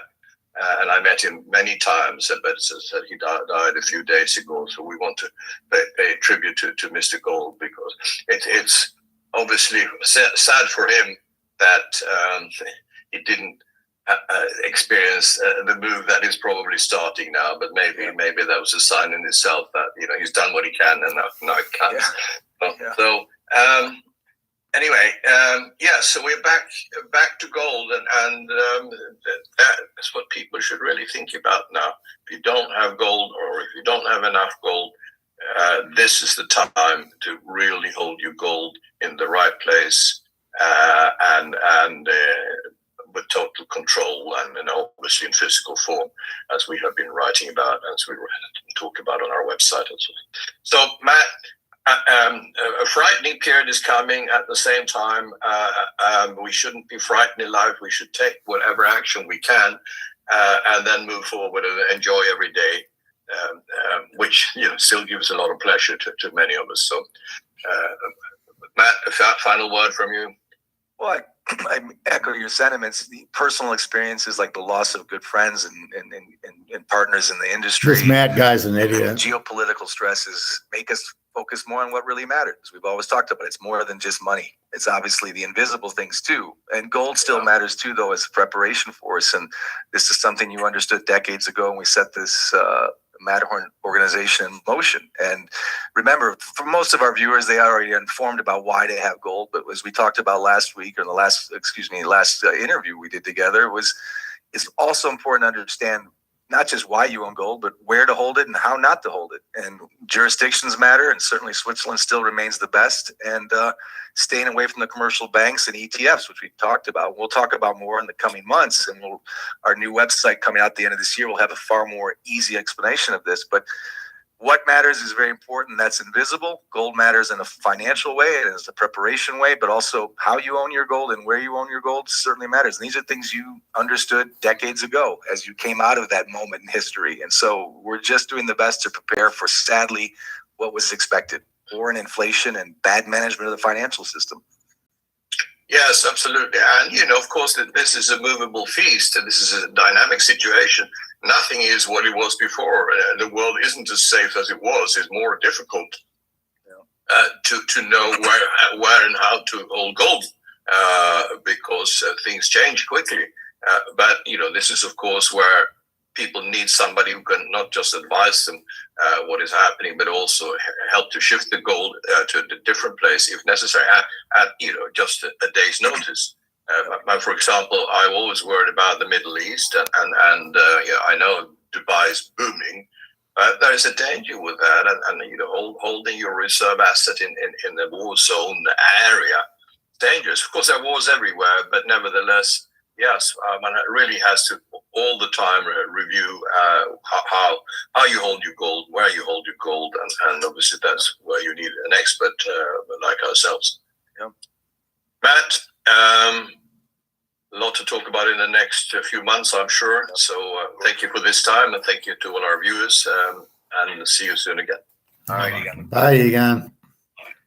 All right, so what he was saying is like, don't hold it no. So if you got your money in Dubai, they're in the middle of a war, it might not be there. Also, friendly governments, unfriendly governments. Also, you got to buy your gold now before it goes to the moon. Now, the only thing he got wrong was when he said, like, war and inflation is not connected. War causes inflation because you have to pay for it, but it doesn't help the inflation by spending money. That's the Keynesian talking, where we'll have a war to get out of inflation or get out of debt. No, it causes more because you got to pay for the soldiers. You have to pay for a bunch of things you're not getting revenue back from, right? You got to build all these tanks and the bombs and the planes and the cars and the men and fly them all over there, and the ships cost a lot of money, but there's no revenue. Nobody's paying you to go to the war, so it ends up where it's a huge expense. But every war is inflationary because you end up printing money for it. So you got to print to build new tanks. Well, where's the money come from? It's thin air. That's why it's inflationary, but it doesn't mean you don't have wars because you have inflation. It causes inflation. So again, buy this. Buy as much as you can. This is a 1 ounce maple leaf. It's a little bit cheaper than the US dollar. Where's my trying to get it out of the light. Anyway, you can see 1 ounce of gold somewhere. So here's 1 ounce. 1 ounce fine gold, maple leaf, Canadian. We know it's real. We don't have to worry about it. That's what you got to get. And I got it. You can't take it away. You can't attack on Wall Street me and say, oh, you don't have anything. You can't Madoff me and say, oh, we don't have anything. That's okay, Bertie. I got it. This is why you don't listen to Madoff and Wall Street and brokers. And does the broker ever tell you to buy this? No. Only your professor tells you to buy that because this is money. I've just switched $2,000 that are going to zero for something worth $2,000 going to 20. It's a no fucking brainer. And then where do I store it? You get a safe, you store it in the safe. How many times do you get your house broken? And now if you have a house like Bill Gates, yeah, probably a lot. That's what I would go after. If I was a crook, I'd go after Bill Gates's house or Warren Buffett's house. I live in a little apartment, I'm not gonna. There's nothing there. Okay, keep thinking that, fellas. So I don't mind that. Titus, good afternoon. The year Woodson and Brady played together and won it all, Brady started 5 games that season. No, he didn't. Sorry, Titus. 1997, it was Brian Greasy started every game. Brady didn't start any. Brady didn't start till his senior year because Drew Henson came in. Unless it was 98 you're talking about, maybe. But he didn't play in 97. The year they won the title, Brady never got off the bat. You never heard of the guy.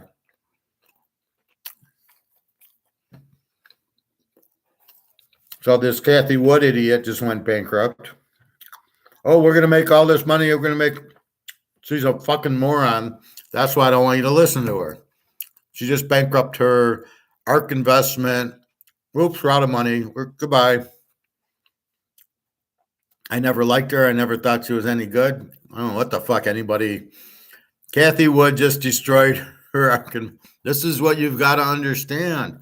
But if you understand Austrian economics, you understand this, you don't get fucked by this Kathy Woods or Madoff or Wall Street guys.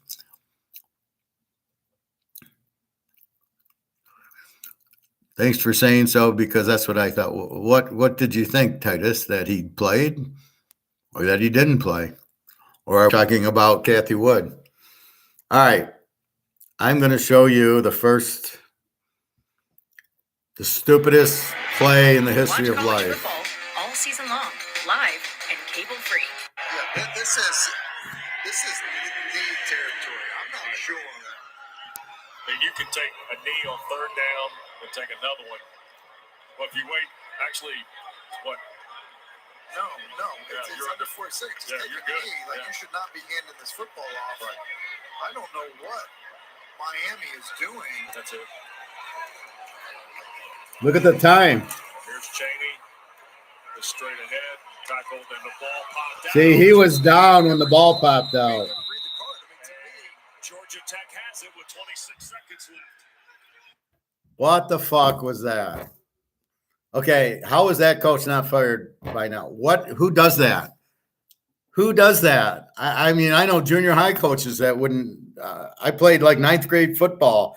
We wouldn't have been that stupid. I wouldn't have let him be that stupid. I would have just taken the knee if I was the quarterback.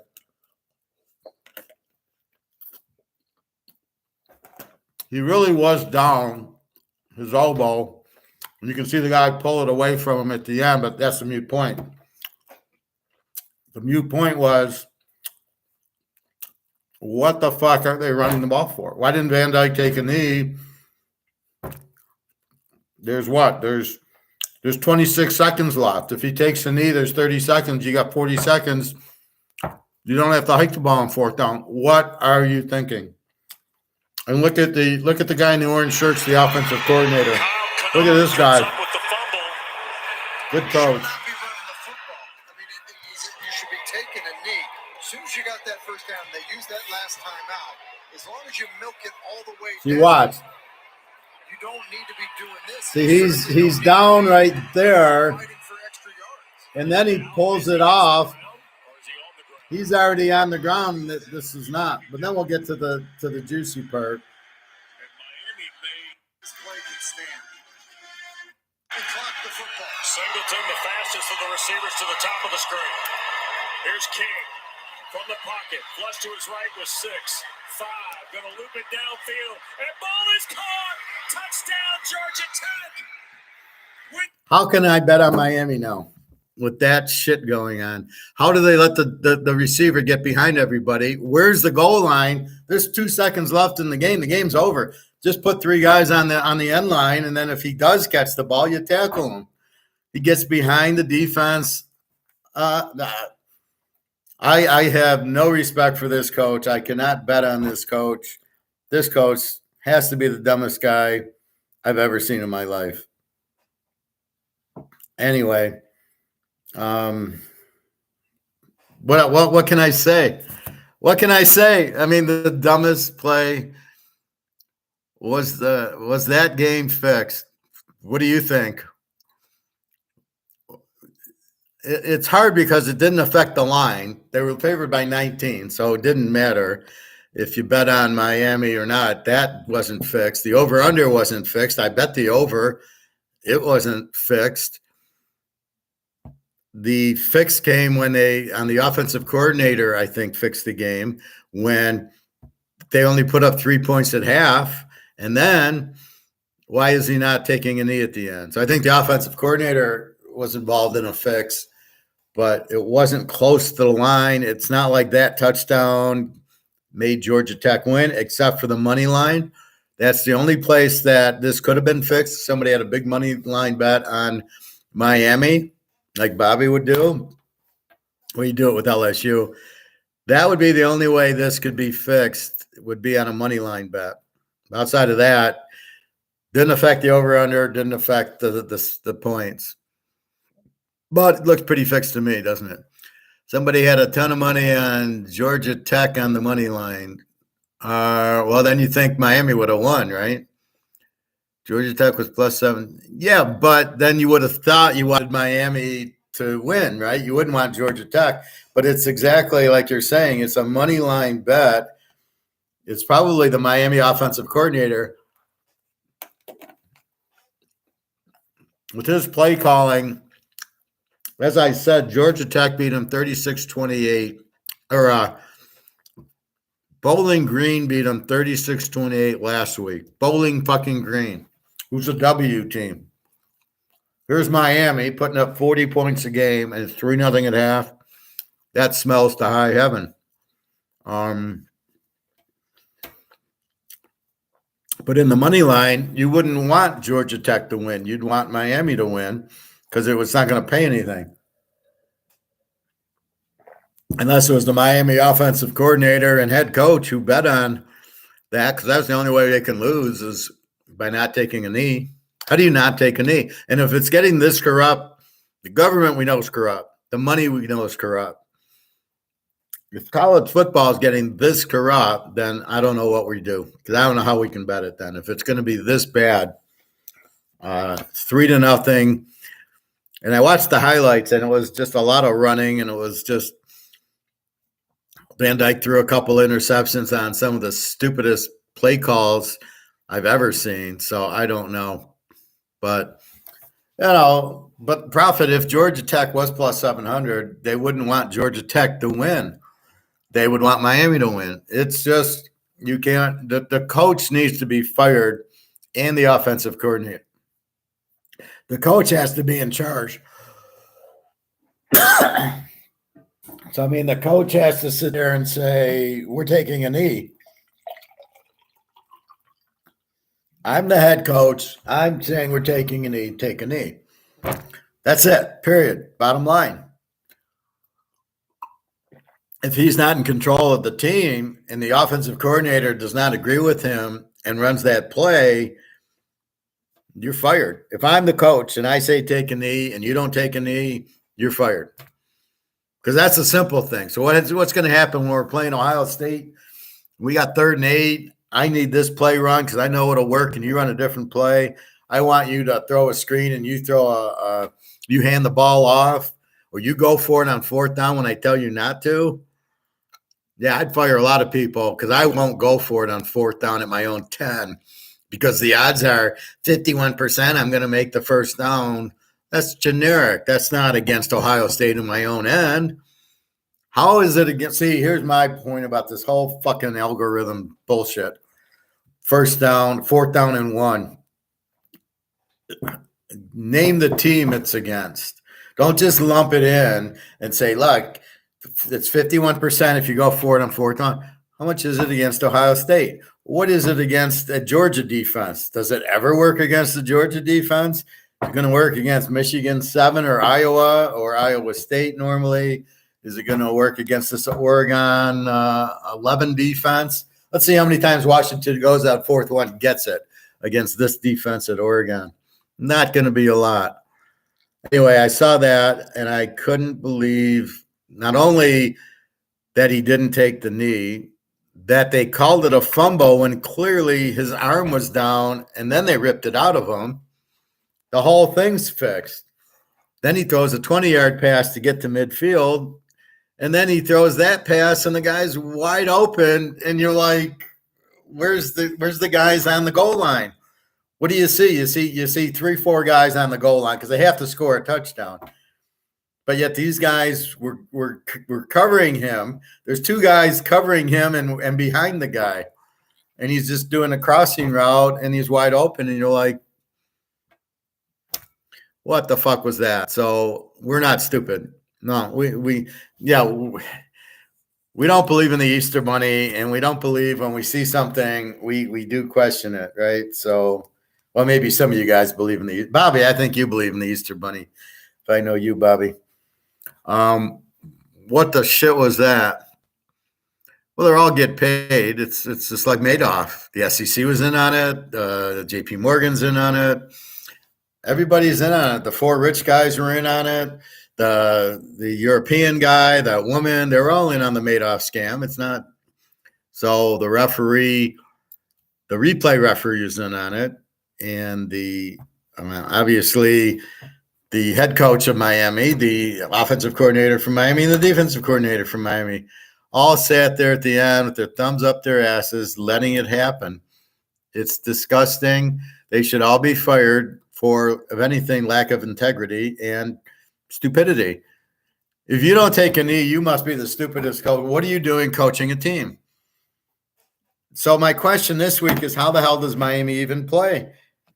If I'm Van Dyke, I'm sitting there going, I can't play for this guy. He's a fucking idiot. How can I play for these idiots? What did they tell the media? What did they tell the team? Yeah, sorry, Van Dyke. Yeah, we should have taken a knee, but we're too stupid to coach, so we did this. I posted it on Twitter. These guys should all be fired. I'm saying it now. After what I just watched, they should all be fired. Even the commentators going, just take a knee. You saw there's 27 seconds left. So if he takes a knee, maybe there's 30 seconds left. It's fourth down. You don't even have to hike the ball. Or if you do, there's 2 seconds left. Just quarterback, go back, throw the ball in the air, 100 yards, throw it into the stands, and do 2 seconds. That's what Alabama did. 7 seconds left. Milrose runs around, throws the ball in the end zone, 40, 50 yards away, and the clock ended. So, yes, I don't understand. What I just saw just smells to high heaven. And the problem is, how the fuck can we bet this, right? I had Miami over. It was a big bet, Miami over. Georgia Tech scores 40 points a game, gives up 40. Do we even have – what did I have in that game? Georgia Tech was an over offense and an over defense, and Miami's an A, and the over-under was 58. I go, how can it not hit 52? And it hits. It's 3-0 at half.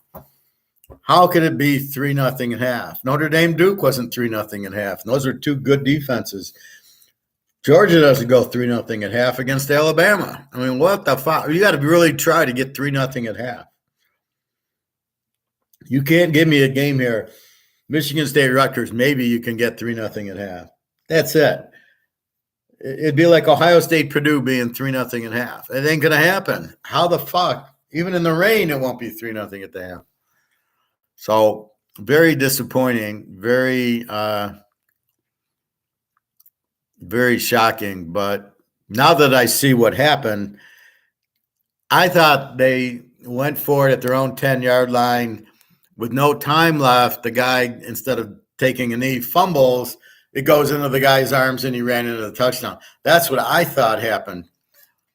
I didn't think that this whole bullshit happened with he's handing it up the middle. The guy's down. He yanks it out of his hands, and he's already down, and they call it good.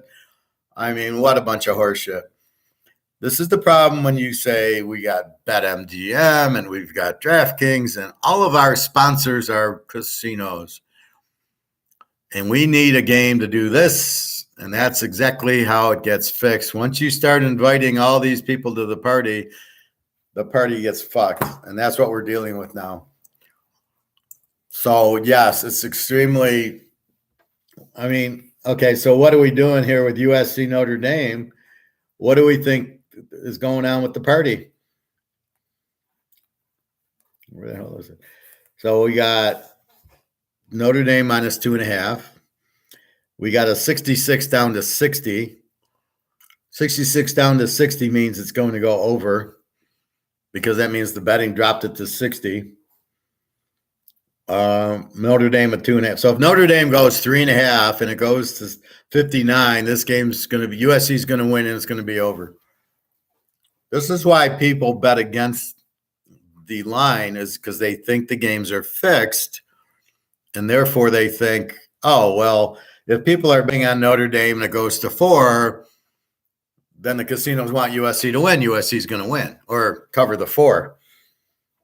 That's why people just bet against the number, because they think they're all fixed. The time in Vegas with the Michigan-Kansas State game was a little different because the quarterback was out, and it didn't matter what they did. They weren't going to – Michigan was not going to win that game. That I knew. But in a normal game, what are we dealing with here? I mean, I don't know. SMU took care of East Carolina, went from 11 to 12.5. They won by 14. So I don't think you can fix – every game.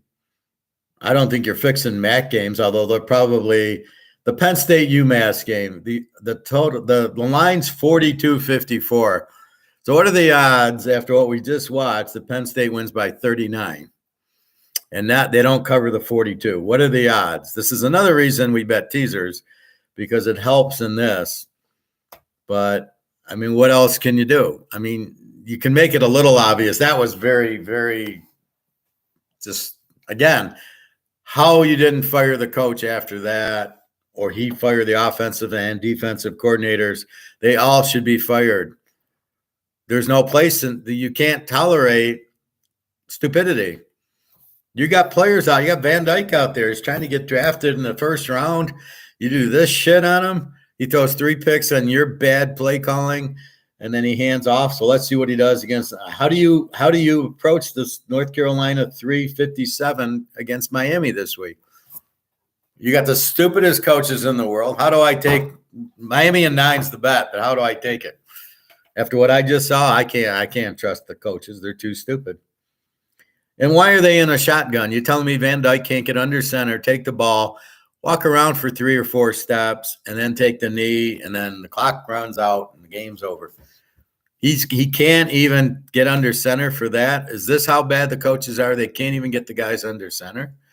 They got to do shotgun snaps like every play, and they can't do that.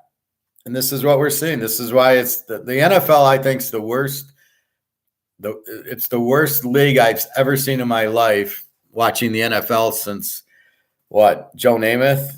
I think I was 6 or 7 years old. 1965, 66. I'm watching Joe Namath. I'm watching the Raiders, the Packers. If you went up to Lombardi and Lombardi did that, he'd fire the whole team. He'd fire Bart Starr. He'd fire the running back who fumbled. On the defensive side, he's the defensive coordinator, but he would have fired if Bart Starr did that, he never would have played again. I mean, he did not take that shit, right? But I mean, I've never Parcells, I mean, Shula, doesn't go down the list. These guys would never have even thought about that. Ditka, forget about it. That would never happen. So this is what we're dealing with now. A bunch of fucking idiots who don't know how to coach. They pay them because they're friends. It's probably like my server company that takes 3 days to get my site back on, because what they're doing, they don't know what they're doing. They've hired a bunch of idiots, and they don't know what to do to fix it. This is a quick just reset. This should have taken 20 minutes to fix. It's now on 3 days. You guys, if you want to buy, you got to email me and go on PayPal, hit my email, and then I'll email you the pics. This is what we have to do now. What the fuck? Let's see if I'm back yet. Am I still getting the service unavailable? Come on. I mean, look at this shit. This has been since Wednesday morning. It's Friday afternoon. What the fuck? And they don't know what it is. So I'm the only person that's ever got this 503 HTTP error. And it's probably something that they changed. They were bought out, so they probably changed it. My guy probably needs to fix one little setting from A to B or something, and they don't know what the fuck's going on. So I've gotta just find a new server or just put it on my guy's server or something. This is what am I supposed to do the rest of the year? See this message and not have my website? Unbelievable.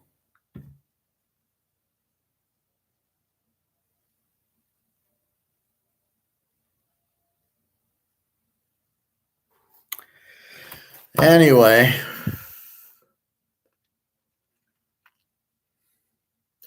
check the weather right before kickoff. Well, why? I don't need to wait that long. I'll check the weather tomorrow morning. It's supposed to have already been raining, right? It's coming from the west to the east. So if it's tonight, if you check the weather first thing in the morning, it's not like it's coming. It's already there. So if the weather's dry and not windy, 9 in the morning, I don't have to worry about game time. It's not rolling in at game time. It's supposed to be rolling in here tonight, but again, it's still, I don't see much wind and I don't see any rain. It's supposed to rain, but I don't see any. All I can do is look. I'm convinced Vegas can influence the outcome of any game now. Well, of course, it's always been like that. It's always been able to fix certain games. lately with this lateral bullshit where that way the coach doesn't look like an idiot. Well, we run the lateral play. It's never worked in the history of football except for one kickoff, but we're not kicking the ball off. And we're going to go from there. And then the other team ends up scoring the touchdown because you guys were flopping all over it, embarrassing yourselves. So that's what I got there. But yeah, well, I mean, but it's no different than Wall Street. It's no different than your banks, and it's no different than your government. It's all, this is my point. The whole thing's corrupt. The whole system is blown up. This is why you must own this.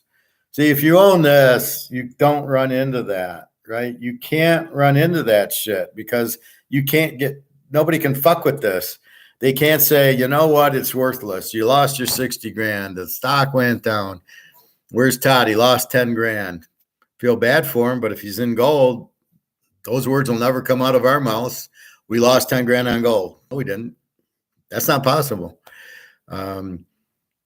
Well, what'll happen is the dollar will lose more value, but gold should go up when the dollar loses value because it simply means it takes more dollars to buy the gold.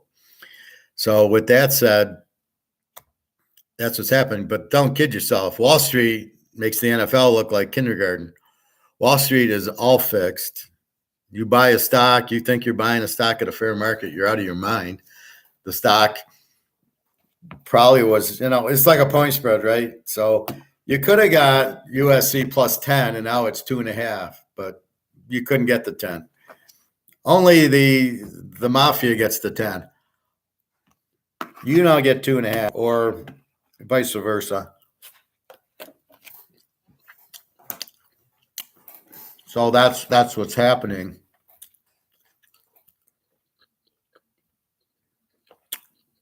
That's why you got to be careful when you see big line movements. You almost want to go the other way.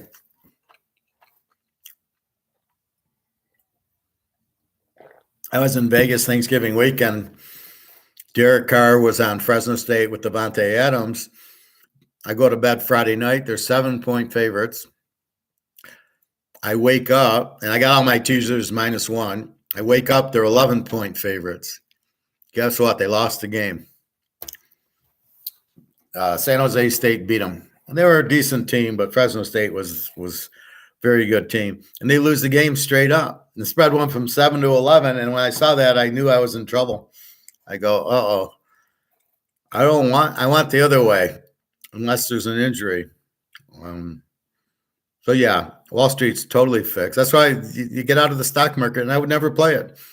The only way I played it is the way I did. I bought the gold stocks at 10:30 after the drop, and then when they went up, I got out of them the same day, 99% of the time. A few days, it went down, and it started to come up. I'd buy it, and then it double dipped me.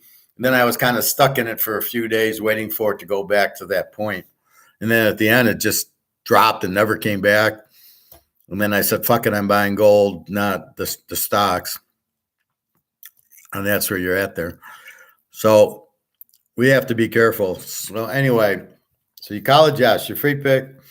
Take Rutgers over Michigan State. And Seattle, Cincinnati go over.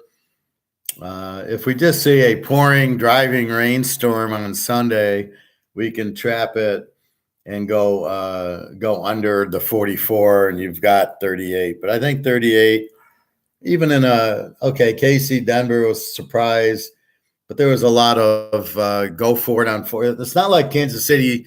It was a pouring rain, and then neither team could get a first down, and it ended up being 19-8 because of that. They each threw some interceptions. Each went forward on 4th down. There was plenty. Their win wasn't really bothering them. The guy's making 60-yard field goals. I don't think the win's bothering him. So keep that in mind. So if we superficially look through that, Baltimore, Tennessee, remember, is in London at 9:30. Atlanta, Washington, Mini, Chicago. Jefferson's out for Mini. Seattle, Cincinnati should be a good game. Burrow looks like he's playing. That's why I like the over.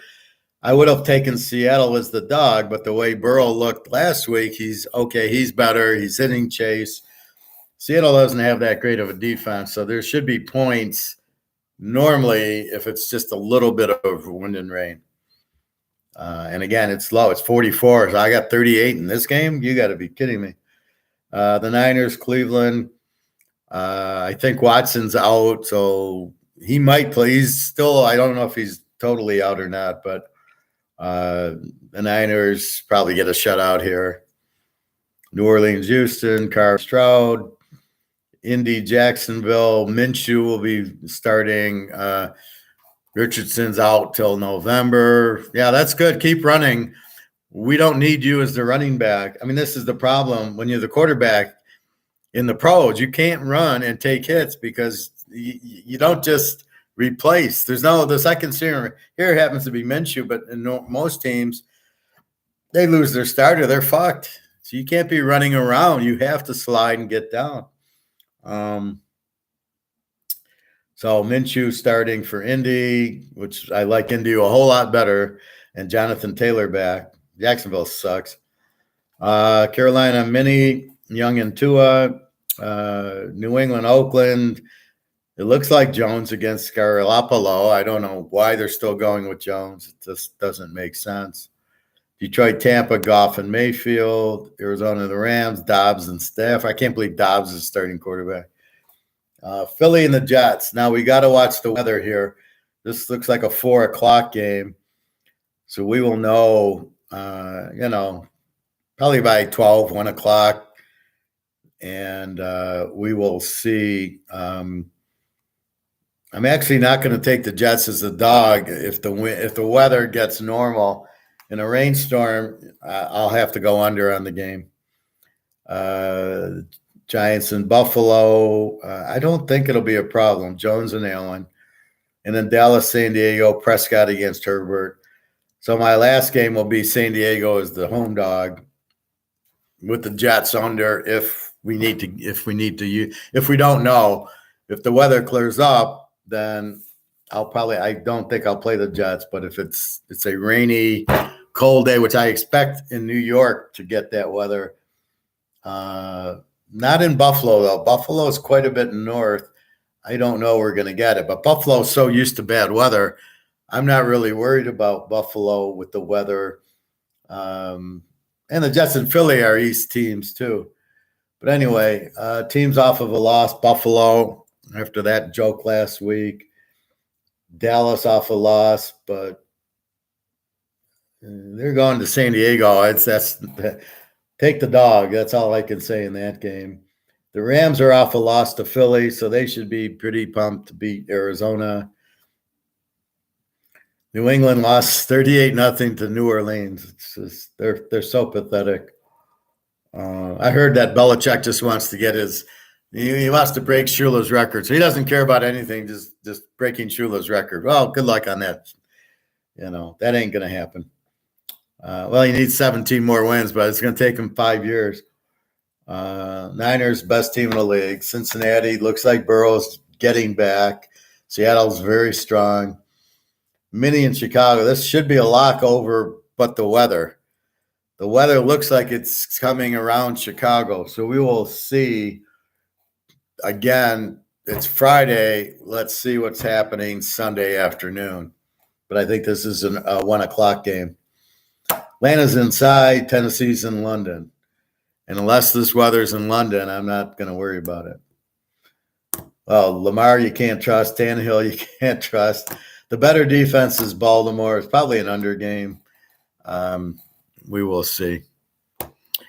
Anyway, okay, I guess we can check injuries real quick. Just on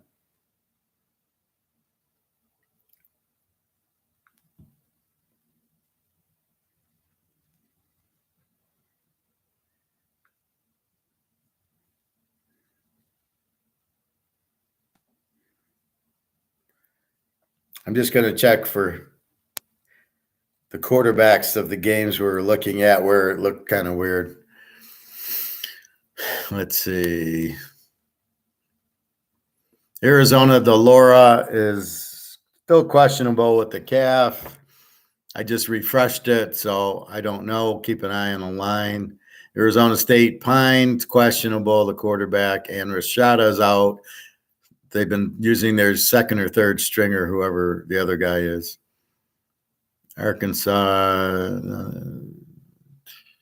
Army, Ball State, BYU. 3 questionables and 3 out. A wide receiver, running back, and a safety. Cal Ott, probable, their stud running back. UCF, Plumlee, their starting quarterback, has a knee. Their backup's not bad. Cincinnati, Clemson. Colorado's tonight.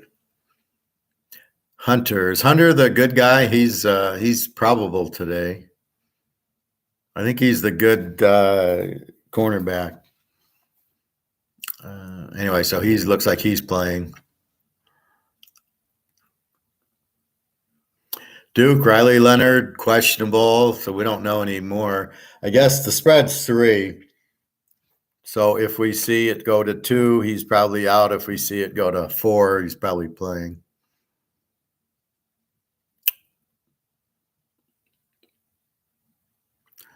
Florida Atlantic, Casey Thompson's been out for the year, their quarterback. See here, Florida State, B. Glenn, but he's not their quarterback. So even though they list this quarterback, he's not the quarterback, so we don't care. Mikey Keene is. Now, he's Fresno State's. He's doubtful. So Fresno State without Mikey Keene tonight.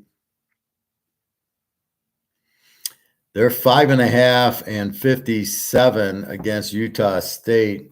This would be a great over, but without Mikey Keene. Their backup's not bad, but he's not as good as Mikey Keene, who's from UCF. Utah State should score a lot. So I think Utah State's a live dog now if Mikey Keene's out, depending on the backup. Georgia's pretty healthy. That's healthy as they've been. Georgia Tech. Yeah, okay. Houston, Illinois. Iowa, we know McNamara's out. So they got a running back out, a wide receiver doubtful, the quarterback's out, O-lineman out, 2 more wide receivers out, another quarterback out in a time. This is Iowa's problem, right? You lose 1, 2, 3 wide receivers. Well, I don't know how much depth does Iowa have at wide receiver in the first place. Kansas, Daniels is doubtful with the back, but we don't care. We want to bet on Bean anyway.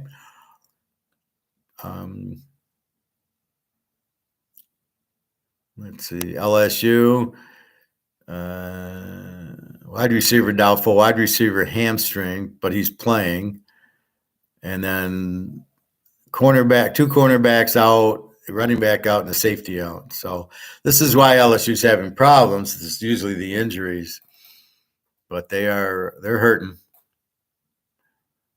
Let's see.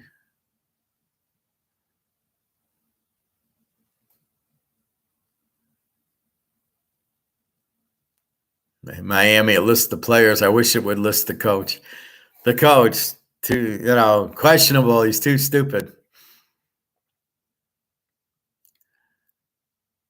Michigan, okay. Michigan State, the whole team's questionable. It's hysterical. That's our bitch right now is Michigan State. They suck. All these injuries and the coach isn't even. They fired the coach. Mississippi State, Will Rogers, but they're not playing this week. He's questionable, the quarterback. Missouri, okay, Cook, their quarterback, very good, is probable with a undisclosed. So figure he'll be playing. I love these undisclosed. They don't want to say what it is.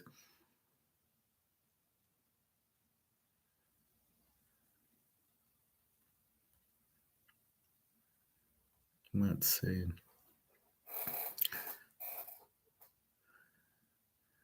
Northwestern, I think, off. Notre Dame. Tight end out till late November. Safety, questionable, he'll play.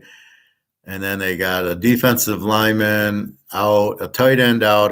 They got 2 tight ends out, but I don't know if they're not the starter. The wide receivers out. This might be hurting Hartman, but they're pretty healthy for USC. Ohio's quarterback's out, Harris, but he's not the starter. Rourke is. Ohio State. A lot of wide receivers out. Look at this. Ohio State, 1, 2, 3, 4. 4 wide receivers out and 1 questionable. And it's not Harrison or the other guy. How many wide receivers have they got? And 2 tight ends.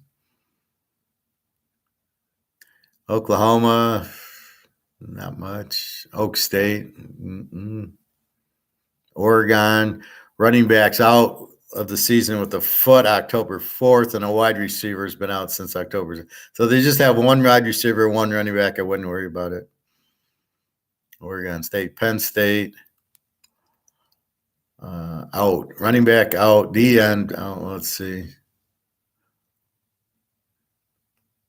So DT and a DE out for Penn State. 1 wide receiver. The other 2 are questionable. A running back's out. Defensive end's out. Safety's out. So they're all over. They got, like, each position, there's somebody out. Pitt, nothing. Purdue, a lot of injuries, but nobody we know. Rice, nothing. Rutgers, pretty healthy. 2 wide receivers out. An O lineman's questionable. A D lineman's questionable. So really, they're just missing 2 wide receivers. They should be all right.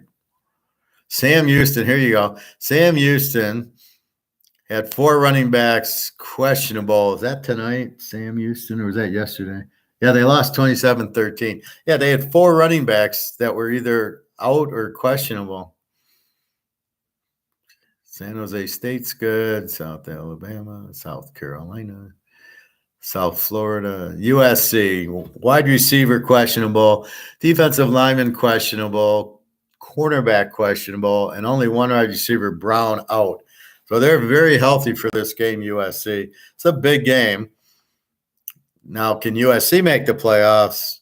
Yes, but it's probably unlikely because I think they play Oregon, and they got to play UCLA, and they got to play Utah. So the chances of them being undefeated are slim and none. Hey, Eric. Bobby Bo, you back. About to slice up my avocado.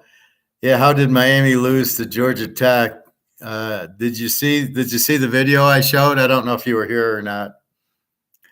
I can show it again if you need to see it. But how can you not fire the coach for doing that? Who in their right mind doesn't take a knee? Then the new 40 seconds runs out and the game's over, or maybe there's 2 or 3 seconds left. It's 4th down. And all you're going to do is give it to Van Dyke, let him run around and fall down, and the game's over. No, that was terrible coaching. It wasn't a ridiculous play. It was incredibly stupid. It was incredibly bad coaching, and he blamed the offensive coordinator, who should be fired on the spot. What do you tell the kids, right? You come back to the locker room, and the kids got to be laughing at you. What do you tell them? Yeah, I'm an idiot. I don't even understand football, obviously, and I'm your coach. And I'd be like, okay, dude, go work at the grocery store. You have no idea what you're doing, coaching not to take a knee. If it was a fumble or not, you took a knee. Wow. Unbelievable. Just stupidity. So let me know if you want to see it again. So USC's healthy. Stanford. Their quarterback, Daniels, is questionable at the head. Sounds like a fix for Colorado here, Bobby. So the Stanford quarterback's out. Hunter, the Colorado guy, is playing. Prime's playing. Prime Jr.'s playing. We got a wide receiver doubtful. We got a safety and an O lineman questionable, and their quarterback, Daniels, who's not very good anyway, questionable. Interesting. Tennessee, Texas. Yeah, that's last week. A&M's healthy. TCU, Morris. Now that hurts. That's their quarterback mid-November with a knee. UTEP. Hardison's their quarterback's questionable. Texas State, Texas Tech. Texas Tech's quarterback's been out, but their backup is not too bad. UTSA, Toledo, Troy, Tulane, they're healthy. Tulsa, UAB, UCLA is just a linebacker questionable. Lou Lafayette, their quarterback's out. That hurts. UL Monroe, H. Herring, I don't think is their quarterback. He's been out since September 27th.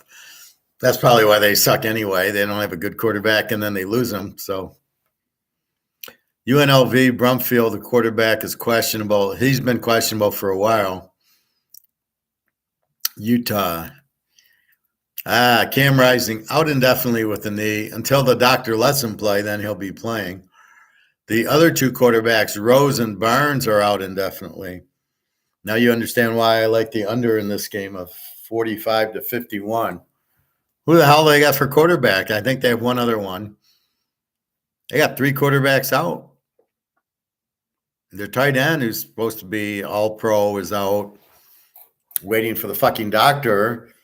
Now, isn't the doctor looking at him today? Does he look at him every week? No, he's not ready because it hasn't been a full year yet. I mean, he's obviously ready to go. I would just play him. I'd say, fuck it. Utah State, nothing. Vanderbilt, their quarterback, Swan, is questionable with an elbow. He's very good. Questionable with an elbow. So he's going to have enough trouble with Georgia. But if he's out, Georgia shuts him out. Otherwise, they score 7 on Georgia. Virginia Tech, quarterback Gary Wells, questionable with an ankle. He came over from Marshall. Didn't really do much. Then W. Watson out, the other quarterback. So I don't know who's quarterback in Virginia Tech. Wake Forest, nothing. Washington. Wide receiver, probable. Okay. Safety, questionable. Hand. Defensive lineman out. Defensive end out. Offensive lineman out. Running back out. Wide receiver out. So they've got 5 guys, not necessarily starters, that are out against Oregon. Oregon's got nothing. So the wide receiver, McMillan, is probable, and the safety.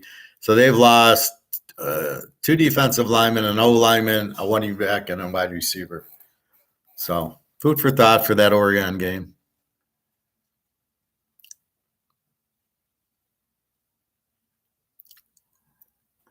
Wisconsin, the whole team's out with the flu. 1, 2, 3, 4, 5, 6, 7, 8, 9, 10, 11. There's 12 guys on Wisconsin that are out. 12 guys are out. 4 of them are wide receivers, and you got Mordecai. And then the 5th wide receiver is questionable. I don't know. Are all these guys, I know you got a lot of players on the team, but – and then Wyoming. So that's why it's hard to bet Wisconsin. The whole team's got the flu. So those are your injuries. So again, your free play is take Rutgers over Michigan State, rain or shine, it won't matter. And then take the over in the Cincinnati-Seattle game. If we just hear it's pouring rain, cats and dogs in Cincinnati, and we don't think it'll go over 38, then just simply trap the game. So you'll have over 38 and then just play under 44 and just try to middle it because of the weather. But I don't think it'll be terribly Sunday afternoon that it's going to still be raining cats and dogs. Maybe tomorrow, but by Sunday it should clear up. So we will see.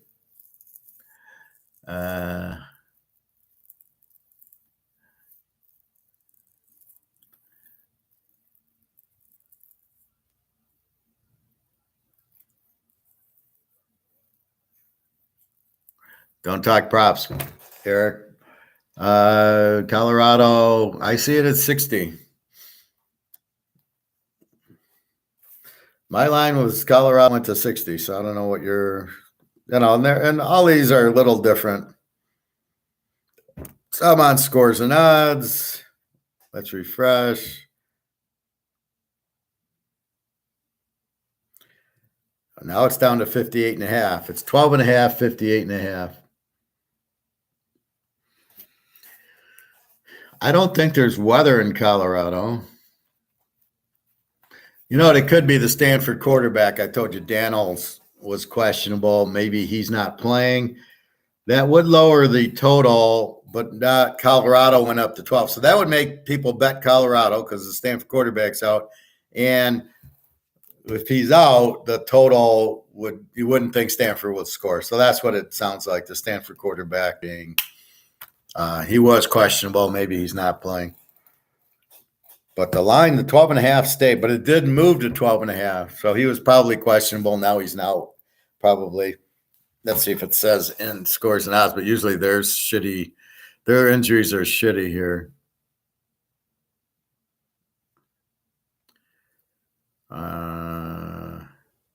He's questionable with the head. So, that doesn't really help us. But anyway, go Prime. We're rooting for Prime today, not an over. Lay the points. They should. Now, this is the theory, right? They're playing a Z team, which means Stanford doesn't score, and their defense sucks. They give up 35 a game. So Prime should have no problem putting up his 400 yards and 5 touchdowns against this defense. Keep in mind, they did play Oregon, and Oregon beat them like 41-6. And that leaves Colorado just to score. Their defense sucks, but Stanford won't do much. So I would think that Colorado does get the win here. It is at home, Friday night. All we can say is we're betting against the Z team, really. So it's hard to bet the over in the game against Stanford. Everybody else in the Pac-10, we can bet the over. Arizona State, except for Utah until Rising's back. So we are waiting anxiously for that day, although it might not happen until he's in the pros. Watch him get drafted by the Rams, and then he can bitch out the doctor for not letting him play this year. Between my website and Rising, we're going to both go crazy.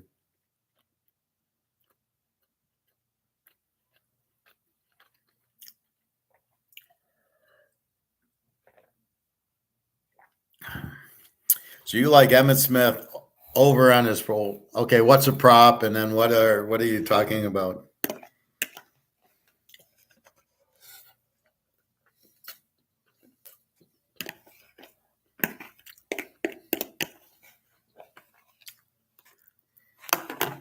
So again, I don't like props because it's really a stupid bet. Too many injuries. He's a running back. Let's say Colorado goes up 28-0. You're going to hand the ball to your running back? No. I like the fact that he should be able to be active against Colorado because their defense sucks. If you're down 28-0, you're not handing the ball off. And that's the problem with all that stuff. All right, so that's college. All I can say is we got to keep our eyes. It's supposed to rain here. I see no wind and no rain, so I have no idea. But for the high school games, the guy said, it should be raining and windy for the high school games. I don't know where. I mean, there's high schools around me. They're not going to see rain or wind. So we'll have to see what happens, and then we'll have to see in the morning. Probably the favorite game would be Ohio, Northern Illinois, and then the Miami, that game, and Eastern Michigan and Kent. Eastern Michigan is located 5 miles from Ann Arbor. So if the rains and pours there, that's an under also. But Eastern doesn't score a lot, and Kent's a Z team. So those are my two favorite. If it's really raining, we got to go under. We will see. Otherwise, good games. I like Oregon over Washington or the over. Still haven't decided, one or the other. And Notre Dame SC, you can only go over unless you got 80-mile-an-hour winds. And we're fucked until we know what's happening tomorrow, if we get this or not. Notre Dame is a night game, and I think Oregon looks like it's a 3:30 game. So we will have to see. But there's not a lot we can do, and it's really a frustrating week for me. I'm still waiting to hear from the girl about the job that she's not replying to me. Maybe she's out. Maybe that's the problem working remote. Maybe she's out sick, or she can't call, or the VP's out sick, or his kid got sick and he can't, interview, and who the fuck knows? So there's so many. All I know is that they seemed interested by asking my start date and following up with there'll be 2 more interviews and da. So we will see about that. Anyway, Friday afternoon, I got to call my IT guy, and I'm just losing my mind. How long do I wait for the site to go on before I say fuck you and try to get it put on his server again? This is ridiculous. They're doing it as soon as possible, but something that should take a half hour, I believe, is taking 3 days. I don't know. Anyway, just frustrated. So swimming's done. Daria liked it. I sent a picture to Daria of our coin. I go, here's our new member of our family. And she says, it's beautiful. And I go, damn right it is. So she liked that.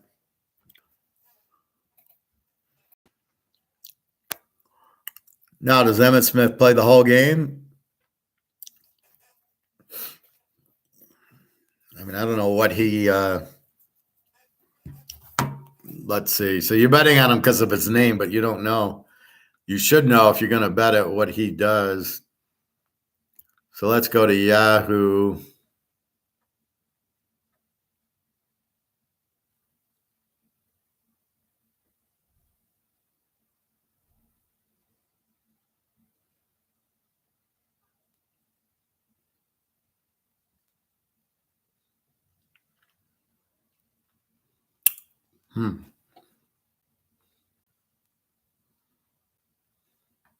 Oh, I got to go to Yahoo. I'm in scores and odds.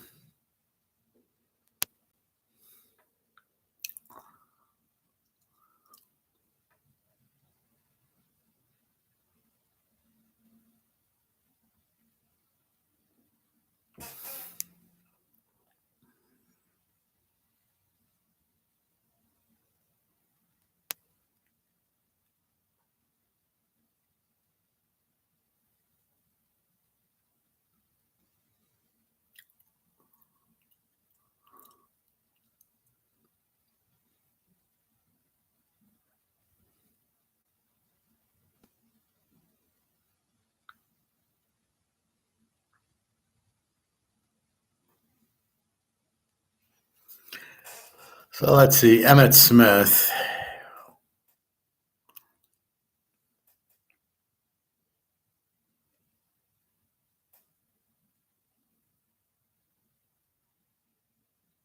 I assume that's E.J. Smith. 5 games.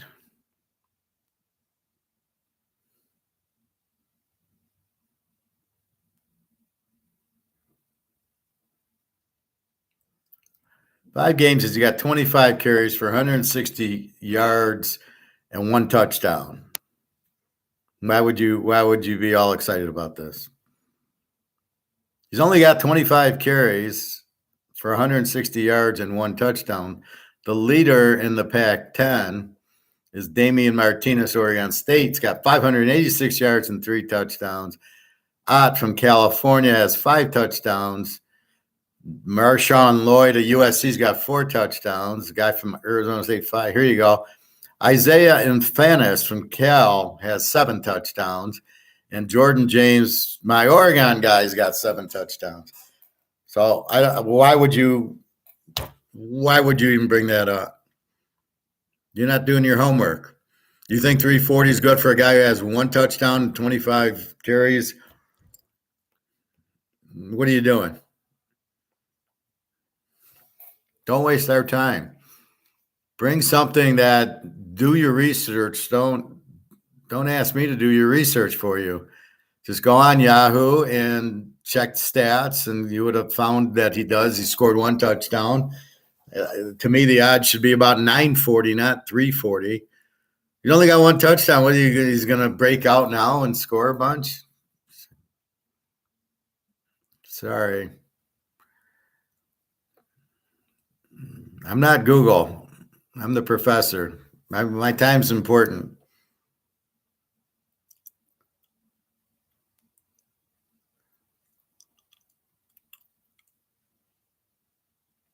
Houston got a tipped Hail Mary to win yesterday.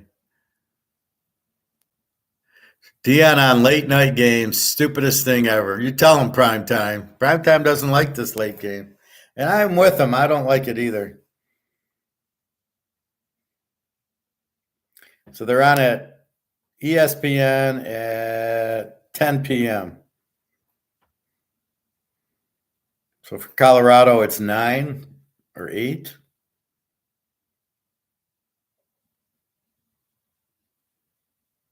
Oh, it's because the Tulane Memphis game's on at 7. He's got to wait for that game to end. Ridiculous.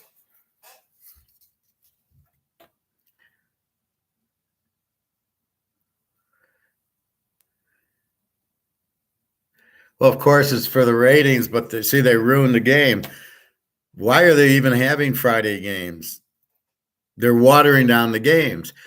I don't even watch these. I don't pay attention because I'd be exhausted. I got to watch tomorrow a little bit. Even then, I don't watch from noon to midnight. I barely watch. As soon as I'm done here, I go swim and Chinese. Then I watch the 3:30 game if it's a good one. And maybe I'll watch the night game. By then, I'm already looking at highlights of the other games because I can stomach about 15 minutes of the bullshit. And I'm looking ahead for Sunday. So I don't really relax till Sunday afternoon if I've won my early game Sunday. But I've been hitting those really hard the last 2 weeks. They want true ESPN double header in there. No, I probably won't. I don't know what it's on at noon or no, I don't know. It's on later, I think. I'll be watching the Bowling Green Buffalo game. It's a much more entertaining game, I think. I'll watch the raindrops. No, I mean, I'd want to watch Oregon, Washington, or Notre Dame SC. Otherwise, that's it. I don't want to really watch other games. LSU's going to win. Auburn stinks, but I don't know. If the USC's game's on against it, I'm going to be watching that. I mean, my number 1 game's USC. My number 1A is Oregon. So if we go down, when's LSU?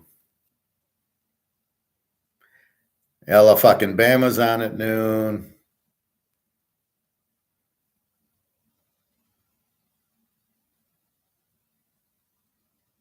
Oregon's at 3:30, so USC must be at 7:30. Oh, LSU's a night game. So 7 o'clock on ESPN's Auburn LSU. Or I can watch the Miami, North Carolina game to see how bad the coach does. Or I'm going to watch USC Notre Dame at 7:30. So what do you think I'm going to watch? So the Oregon game when I get home from Chinese, and then the USC game at 7:30.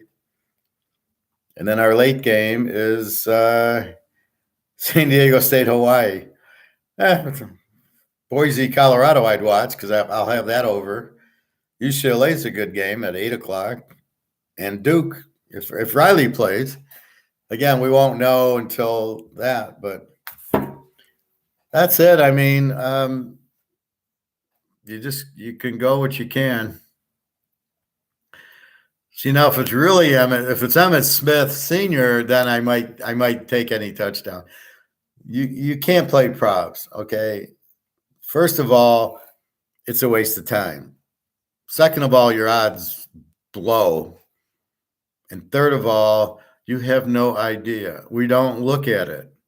Why would you bet it? It's like saying, is it going to rain tonight or tomorrow or whatever? Or is it going to rain more than 5 inches for, I'll give you 400 to 1 on it, or 400, bet 100 to win 400 if it rains more than 5 inches. Who the fuck's going to bet that? How the hell do you know how much rain's going to fall? Why don't you just bet if today's Saturday or Friday? I mean, you can't bet because you see 340 and you see you have to know what the real odds are. And then you can maybe play the 340. From what I saw, he's got 25 carries and 1 touchdown. Probably doesn't even – he's not even the leading ball carrier. I would be sitting there – I would need at least 940 to bet it. But they trap you because you get 340, you think that's a good bet. You'll never win it. Even if he gets the touchdown, it's not worth the 340. You need 800-900 on your odds. But you don't know that. Well, you should know that. If you're going to bet it, you should know it. This is why I talk. This is why I teach. I've told class many times, do not bet these stupid money lines and do not bet these stupid props. Your odds are horrible. Even if you hit them, just stick to the 6-point teasers. Maybe a 7-pointer if you really need it because you're trying to get a 10 down to 3. And you got to know if you push, it's a push. You don't lose, then it's worth it. Otherwise, just stick to the teasers. This is what we know. This is what we're expert at. Just like gold. Buy gold. I wouldn't buy copper or buy silk or buy avocados. Buy your gold and silver. That's it. That's what we know. So if you bring up another metal to me, or should I buy sugar or should I buy trees, I'm going to say I have no fucking idea. Where are you getting that from? Well, Peter Schiff told me to buy aluminum, so I got to listen to him because he's really smart. And that's where I'm like, what the fuck are you guys listening to? Where'd you pull that one out of your ass, Eric? Emmitt Smith, anytime touchdown. Where'd you hear that? BetMGM? Who told you? Who gave you that one? See, you're listening to people that you don't know and you don't trust. You have no idea if they know what the fuck they're talking about. They're trying, if it's BetMGM, they're trying to get you to bet, or ESPN. They're trying to get you to bet and lose your money on that prop. I wouldn't make that bet with Bobby's money. If you said I get the money back if I lose, I wouldn't make that bet. That's ridiculous. So that's what you've got to understand. You can't sit there and make stupid bets. That's not what are we teaching here? I'm teaching you how to make smart bets, how to be not stupid. Don't buy Ritz. Don't be the guy attack on Wall Street. Don't get caught in Madoff.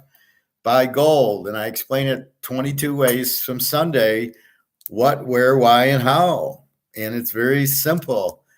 Don't fuck around. Just buy the gold. Don't get into the Madoff Ponzi scheme. Don't get into the banks. Don't get into the Federal Reserve. Don't get into the stock market. It makes Madoff look like a choir boy. So forget your little payoff. You're in dollars. It doesn't matter. Let me make it as simple as I can. If you win, you win this. Now, unless you're going to turn this into this. So if your plan is to bet 100 to make 340 so you can buy 1/10 of an ounce of gold or make enough to win 1/4 ounce of gold, I would be supportive, but I would think of a lot of better ways to do it. Anyway, I'm excited. I added somebody to our family, the Maple Leaf. He had 4 of them. You should buy it, Bobby. Look how pretty this is. This is just so nice and shiny. It's adorable. And it even has on it 4 9s. It's 9999. So many 9s.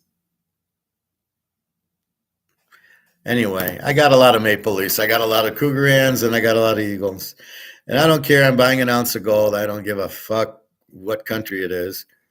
And when I sell it in, they'll take all of it. So this will be interesting. When silver goes through the roof, if I could take 10 silvers to buy the ounce of gold. And the guy's like, well, we'll have to pay you for it.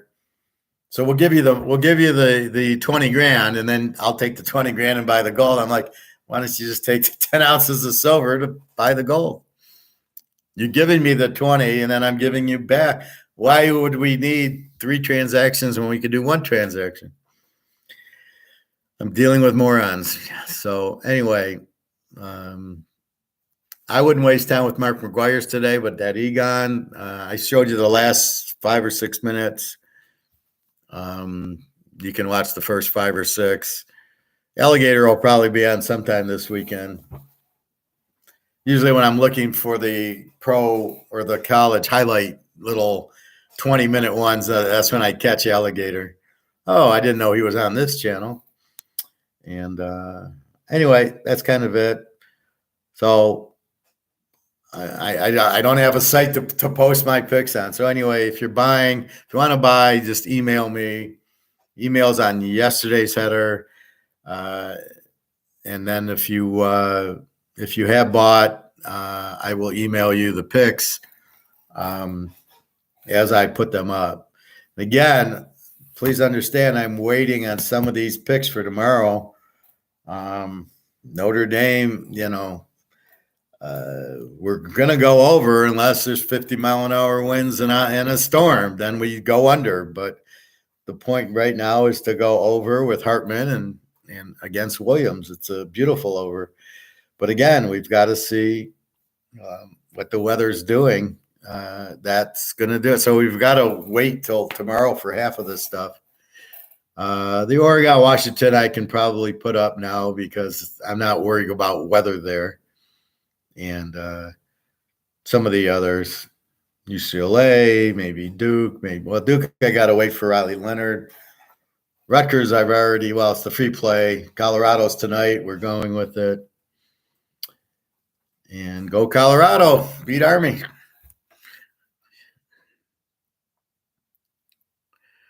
Are you going to be on tomorrow? Yeah, of course I'll be on tomorrow. Hopefully my site will be on tomorrow. I don't know what to do because this is not, in my mind, I can't fathom what is taking so long to reset their server, right? It's not the site. The site's fine. They got to reset the server. Now, you're obviously dealing with a bunch of idiots that don't know what they're doing, so I don't really want to keep it there, but I think they were bought out by this blue company. And so I'm sitting there like, what the fuck is going on? And nobody seems to know. Now, how do you not know how your servers work? To me, it's a basic reset my server. My server's offline, reset it, and then my website should be back on. That should take half hour. Why is it going into 3 days and all I get is we're working as soon as possible? It'll be up as soon as possible. Well, what is that going to be? 6 months? I can't be down 6 months. I can't be down a weekend. So this is really, really eating at me. So I don't know. I gotta see if my guy can put it on his server in the meantime. Because this is just, it's like saying I'm going to pay you, and then you're waiting. I'm going to pay you, and I hate that when guys say they're going to pay me. We'll do it in installments, and then okay, I'll pay you that. Okay, and then a week later, okay, I'm going to pay you, and you're like, okay, just no more discounts. Just buy the package then. Fuck that. I don't want this bullshit. Right? Just pay. No soup for you. So I'm going to call my guy when we're done and just say, can you put it on your server?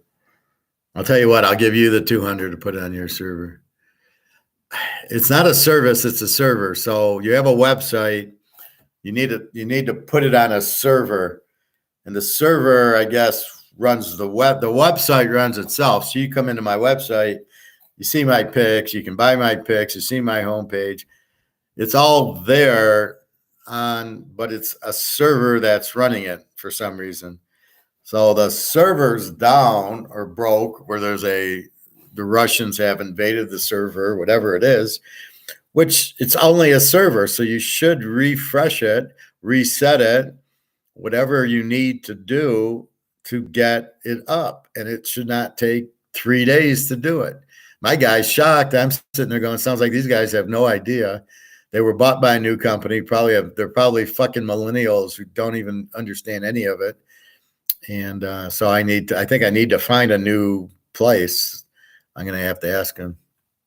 Well, I'm sure they were hacked, but what am I supposed to do? I don't give a fuck what they were. I need my site up. I care about my site so you guys can see it and you guys can purchase picks. And then when you can go into the site and see the picks. You got to get the picks. That's what you're paying for. So I don't like when you're affecting me and my customers and family, you're fucking me up. I can't tolerate that. So were they hacked? Probably. But how long does it take to refresh your server? I don't know, but what am I, all they do is tell me, we don't know, it'll be as soon as possible. Well, you told me that 2 days ago. You keep telling me that, but that doesn't do anything for me. So I need my site up, and I paid them like $250 for the year, and I need it football season. It's available baseball too, but I don't do as much baseball because it's every day. When I'm working, I don't have time. Football, it's on the weekends and mostly, and I can study it and then do the classes and then post my stuff at night. And, it's once a week. So anyway, I need the site. I mean, I can't sit there and not have my site working, especially since I'm paying you to have the site on your server. So I got to see alternatives. I can't sit there forever waiting for these clowns to try to fix their server. Now, like you said, it's hacked or the Russians hacked it or whatever. Or there's a worm and a virus in it. Whatever, it doesn't matter. Fix it, and I need my site up. And how long do you wait, Prophet? Do you wait a weekend or do you wait a month? I'm telling you, I ain't waiting no month, so I'll give them till the weekend. But they're fucking. I'm sure people are going to the site and they're not buying because they can't get there. Even though I'm telling them, just email me. I gave you the email on my thing. Email me and we'll figure it out. Depends if the hackers are holding out for ransom. I don't know, Prophet. This is it's just it's a server. I mean, that's all it is. I don't know what they're ransoming. I don't know. Is this the site you want to ransom? A server site? iPower that nobody's ever heard of? So I don't know, but I don't care. That's not my concern. My concern is giving me my fucking website. Because it's frustrating. I go in. Let's see if it's on now.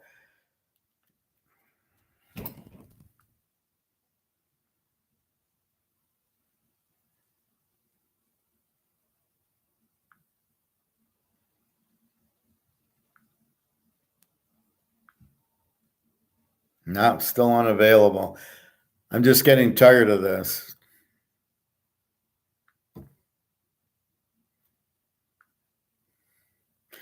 They need to have a backup. They need to allow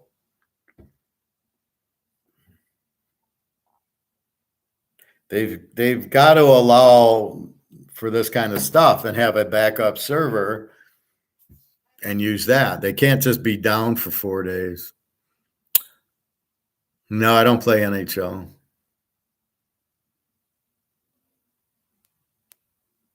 I don't know what a denial of service hack is. Well, that's the problem. And this is the first time it's happened. I've been with them a few years. Occasionally on a Saturday, I would lose it because of a lot of business, a lot of traffic, and it would go down for a half hour or something. And then it would come right back up. I've never had it where I couldn't get to my site. What is the denial of service hack?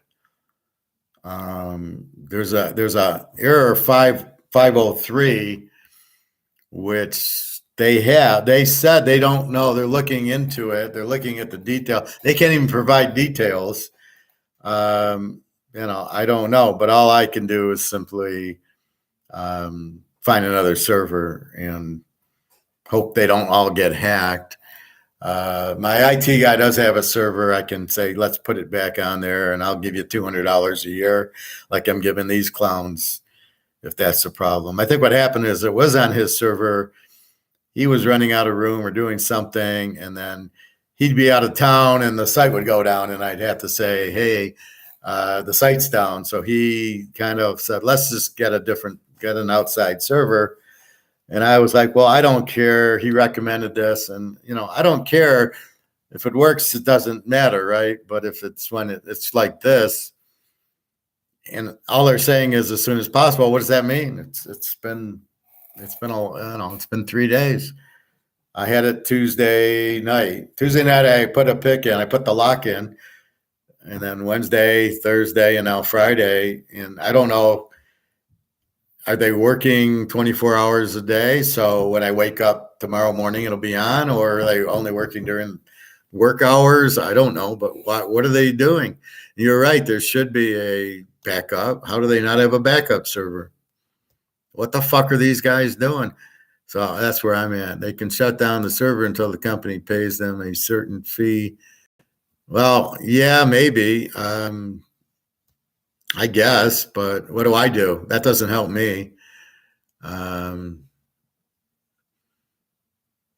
So they need to work around it, right? Right, profit. They need to have an alternate server so the people who are paying them to have their websites on can get to their websites.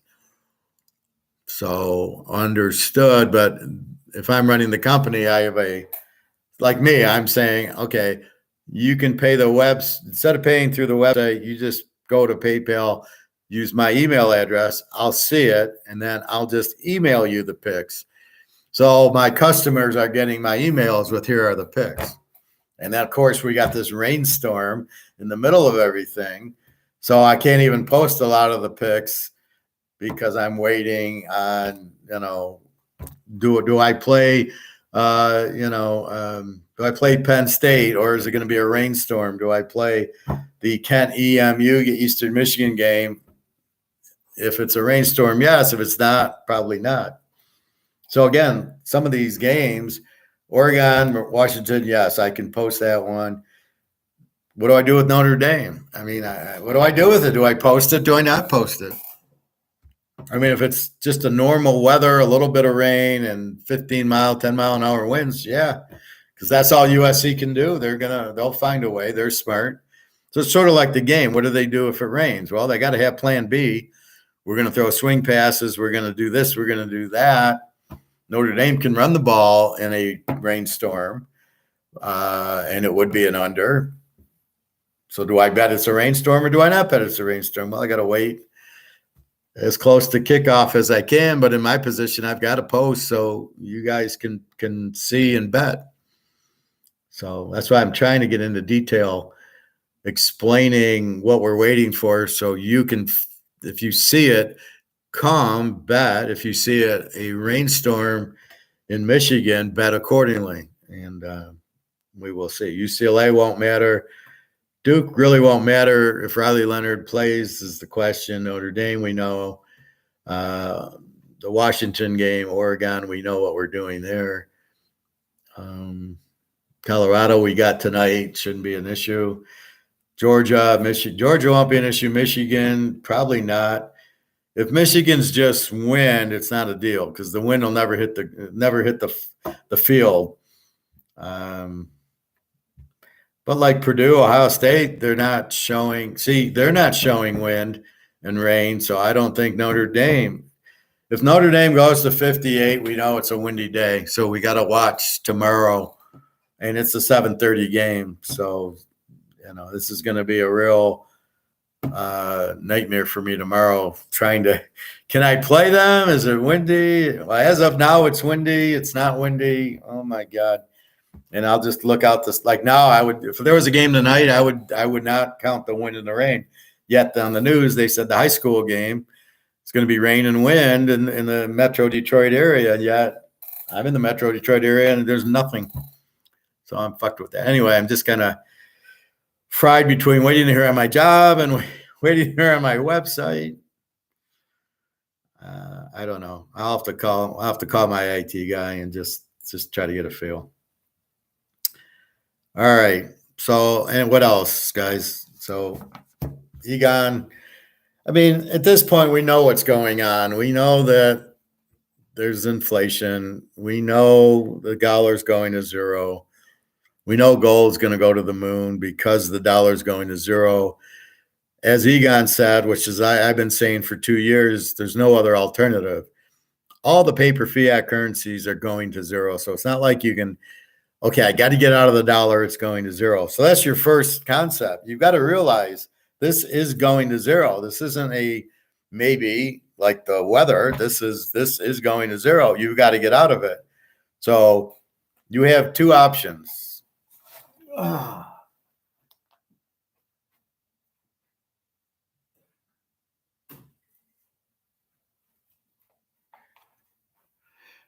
We have option number one, a five euro. So you can either get out of dollars into euros. That's option one. And option two, you can get out of dollars and go in gold. So those are your two options. Which one looks better for you? The paper, sorry. So you're out of dollars. You go into this. This isn't backed by gold. This is gold. This is money. This isn't money. This is a piece of paper with a 5 on it and some building. Okay. That's what this is. This is a piece of paper that's worthless versus an ounce of gold that's worth a lot more than the $2,000 I paid for it. So what is your option? So this drops out. This is part of the Titanic, and that leaves you this. So this is your only option. And we've known this for a while. That's why we buy it. I know Bobby's weeping over silver, but it'll go, just gold and silver go together. So you buy this because you can't keep holding this, right? So let's say this is a US. You can't keep holding this. This is going to zero. So you're fucked if you hold it. So if you say, I'm not going to buy gold, if you put this in the bank, you're dead. If you put this in stocks, you're dead. You put this in bonds, you're dead. You put this in real estate trust, you're dead. You know why? Because you're still in this. You're still in paper. You didn't get out of the system. You didn't get off the grid. You're still in the paper. So Escape from Wall Street guy, if he bought euros instead of dollars, he'd still be broke because he's in the real estate trust. This, they can't fuck with you. You have it in your hand. It can't go down. There's no risk. It can't go to zero like the dollar's going to zero, like the real estate trust and the tech on Wall Street went to zero. If that motherfucker would have held $60,000 of this, a lot of guys would be alive today because it wouldn't have mattered, but he didn't understand the game, which is where I get that from. He's got to know that when they default on your houses, and with inflation, you're going to have a lot of defaults on the credit cards, on the houses, on the cars, anything there's a payment. As costs go up, you can't afford to keep paying. So what do? I go buy, hamburger instead of steaks, or there's the $20 New York. I get the $12 sirloin or something. You're in the budget. That's all you can do. And I buy a lot of meat in the freezer because it's cheap right now, anticipating it going up. How oil is still cheap, I have no idea because it should be a lot higher. It is a lot higher in California than in Detroit. I paid $3.28 a gallon Saturday to fill my car up. That's roughly $40. But it used to be $30. So that extra $10 that's going in the gas tank, and then I pay extra for food. Well, I can't get that back. That's gone. That's the problem. That's what the inflation. There is no such thing as wage inflation or price inflation.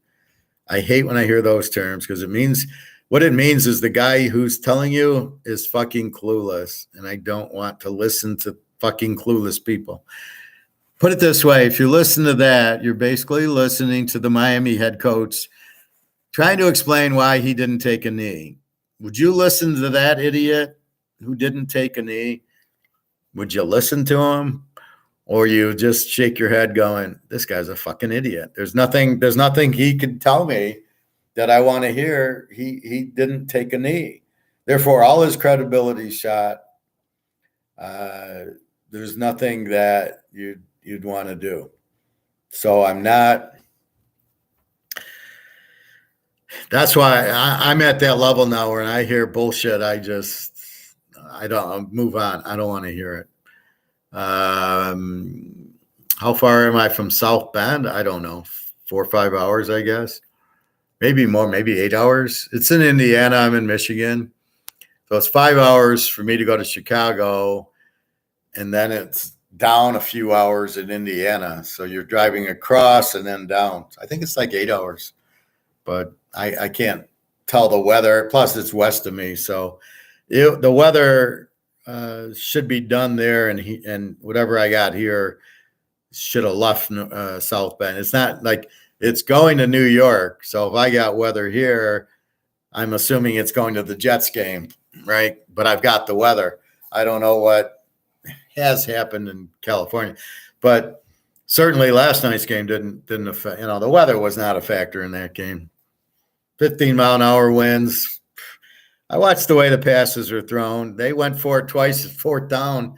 They didn't get it, or he threw an interception in the end zone. That's nothing to do with the wind. Anyway, so that's what you got to understand with the gold is everything's fucked, right? So you've got to get off the dollar because everything's a Ponzi scheme in the dollar. They want you in stock market. Nobody understands it. I understand it to a point, but it's like the Miami game. How was that game 3-0 at halftime last week against Georgia Tech? How would that game be 3-0? It's sort of like how is Microsoft at $20 a share when it should be $100 a share, or vice versa? Why are gold stocks sitting at $25, $30 when they should be $100? Because it's controlled and fixed. It's a Ponzi scheme. That's the part you have to understand. It's all fixed. So because you buy this, gets you out of the game. It gets you out. This is going to zeros. So you have to get out of this before it hits zero and it's worthless. So you buy this. This can't go to zero. So the first thing is you got to get out of your paper bullshit into something that's real. A Mantle card, a gold and silver, a Rolex. This is what you have to do is get real assets. This is a real asset. Nobody can come and take it. Nobody can come and say it's worthless. The Attack on Wall Street guy can't look and say, fuck, I got my $60,000 is worth zero. No, you got 60,000 of this, it's worth 60,000. And it's going to be worth a lot more. Why will the price go up? Because why hasn't the price gone up? Because it's been price fixed by JP Morgan and the London exchange to keep the gold price down because they're running the Ponzi scheme of dollars. So Bernie Madoff sitting there with $60 trillion or whatever he's managing, 30 trillion, billion. He doesn't want gold because he can't manipulate the gold. He can't get enough of it. You can't run a Ponzi scheme with gold, right? So if I give Bernie, why would I give Bernie Madoff $25,000 in gold? For what? So I get 15% on it? I don't need the 15%. I got gold. So he can't print money. He can print money to get more money in, which I'm surprised he didn't do that. But as far as gold, you can't print it.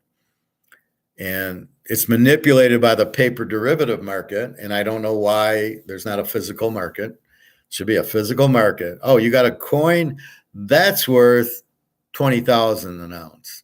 The paper market, it's worth 1950. That's how it should be. So why they're using paper, but the paper keeps the price of gold down to keep you deflected away from it. So you keep buying the garbage. You keep buying the worthless paper, but you don't know it's worthless. So if you don't know it's worthless, you see a number on it. Oh, give me $100 bill. Okay. Here's $100, but guess what? Try to buy something with the $100. So in the 70s and 80s, you'd fill your cart for $40. Now you go to the grocery store, you can't even fill your cart, and it's $100. That's the problem with it. So the value of the money has gone down because it's printed. The more they print and pay for the debt and print and give the money to the banks, the more they do that, the less it's worth. And that's why there's so many billionaires, because it's phony billionaires. It's the stock billionaires like Gates and Zuckerberg and Warren Buffett.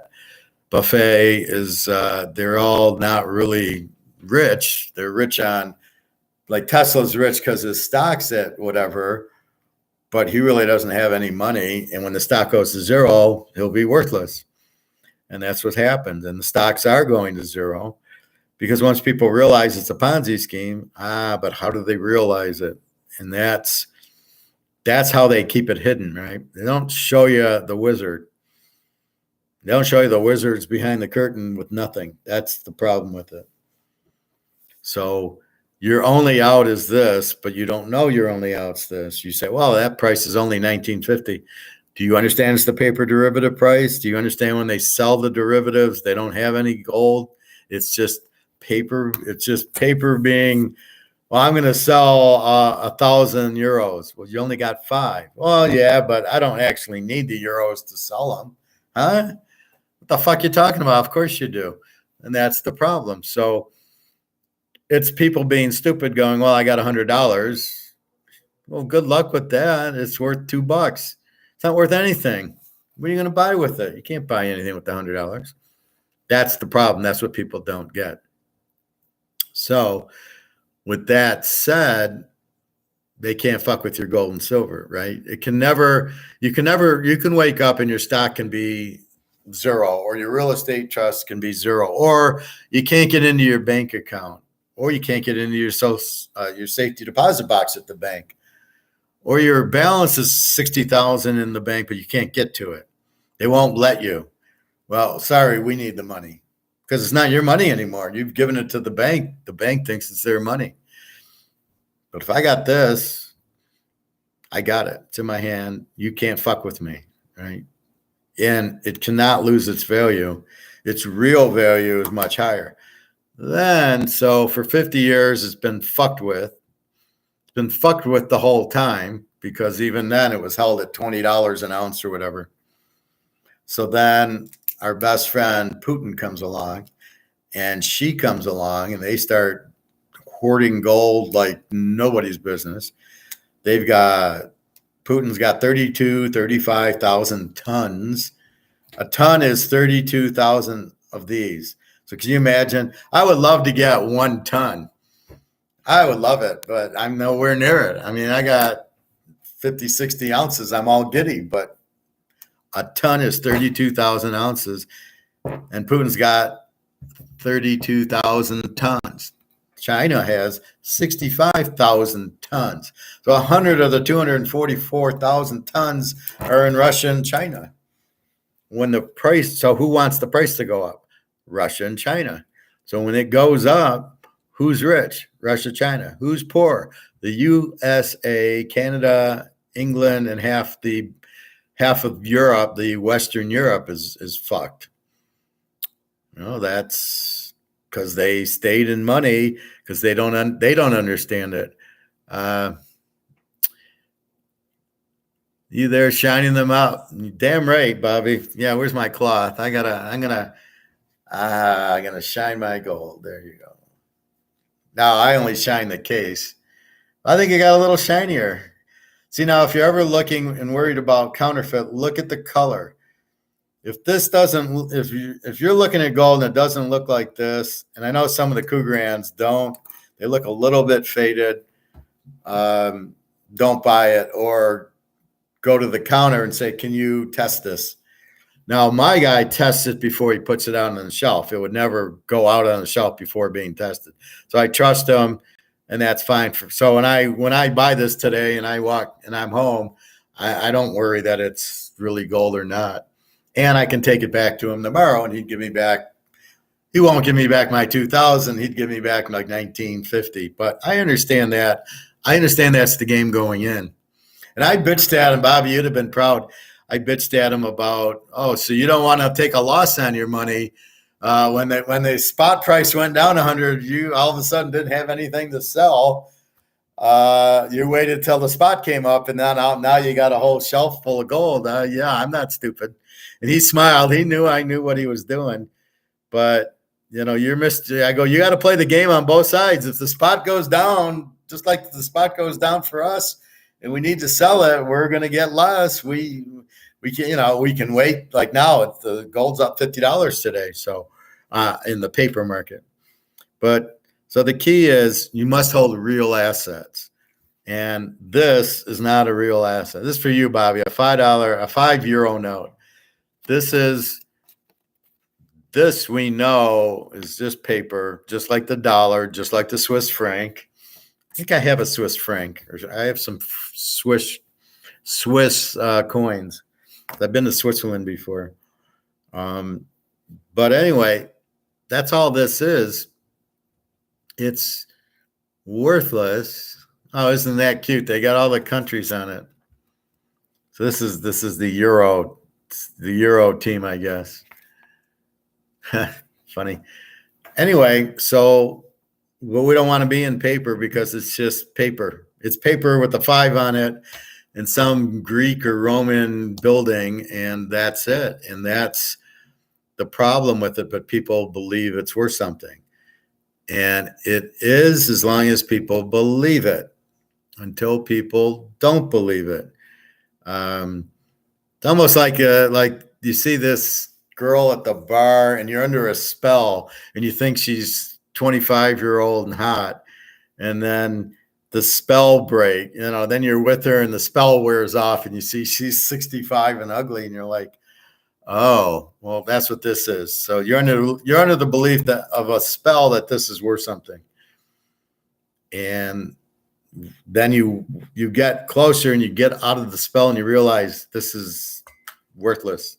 Just like this. This is worthless. This is a piece of paper, not money. Money is this.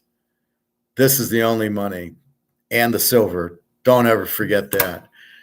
Don't let anybody talk you out of that either, because that's the fact. That's what it is since the Romans. And if the Romans didn't take all the gold out of their coins and all the silver out of their coins, the empire wouldn't have collapsed. But because they inflated their money and made it worthless, sort of like this was made worthless, they went out. So imagine we're in Roman times, and I'm telling you, we're in trouble. They took all the gold and silver out of their currency, and you'd be like, we're the Roman Empire. We can't fail. We're too big to fail. That's what we're hearing, right? Oh, we're the U.S. We never had a problem. It's all over. It's all over. There's nothing you can do. There's no way this can be worth $1 again. So Egon said today, it's lost 98% of its value. And that's what he means. But this has gone up from $35 to $2,000, even though it was restricted by paper, by the COMEX fucked around with us. That's why when Egon says shit, and an alligator says, well, it's not the gold going up, it's the dollar going down. Alligator, the dollar's gone down 98%. Now it's time for gold to go up. Based on demand and Austrian economics and Adam Smith, as people realize that this is worthless. So people are like in Europe going, oh, fuck, this doesn't have any value. Once people realize that, they can't come here because they will realize this doesn't have a value. So we're in the stage where we're waiting for people to realize it. And at what point do they realize it? That's what we're waiting for. I can only shout so far and so long and say, and believe me, when I'm in Portugal, when I'm in Barcelona, Luke heard me at the airport. What am I talking about? The dollar's worthless. Buy gold. So I'm screaming in Europe, buy gold, buy gold, buy gold. I'm giving Jenna gold and silver, right? And that's why you do it. You do it because this is the only money, and I can never be attacked on Wall Street or Madoff with it. This can never go to zero because there's always demand. And then as I explain pricing and markets to you, as long as somebody's willing to buy this, it has a value. As long as somebody's willing to buy this, it has a value. As long as there's demand for whatever product, for your phone, for that, for the website, or for the whatchamacallit, there's not going to be demand for that, for iPower. But I mean, here, this is a phone. There's demand for it. And there's always, for 6,000 years, demand for this. And it's always been held down. And now it's like, it's going to finally go because they've fucked up every currency, every paper currency in the world. I showed you yesterday, Zimbabwe, smart enough to come out with gold coins. Why would they do that if it doesn't work? It's the only way out. Why is Putin buying 32,000 tons of it? And China, why are they doing it? Why are the central banks buying tons and tons of gold? Why? Because they know their paper's worthless. The ruble's worthless. It's 99 to 1, right? Here's the FX rate on the ruble.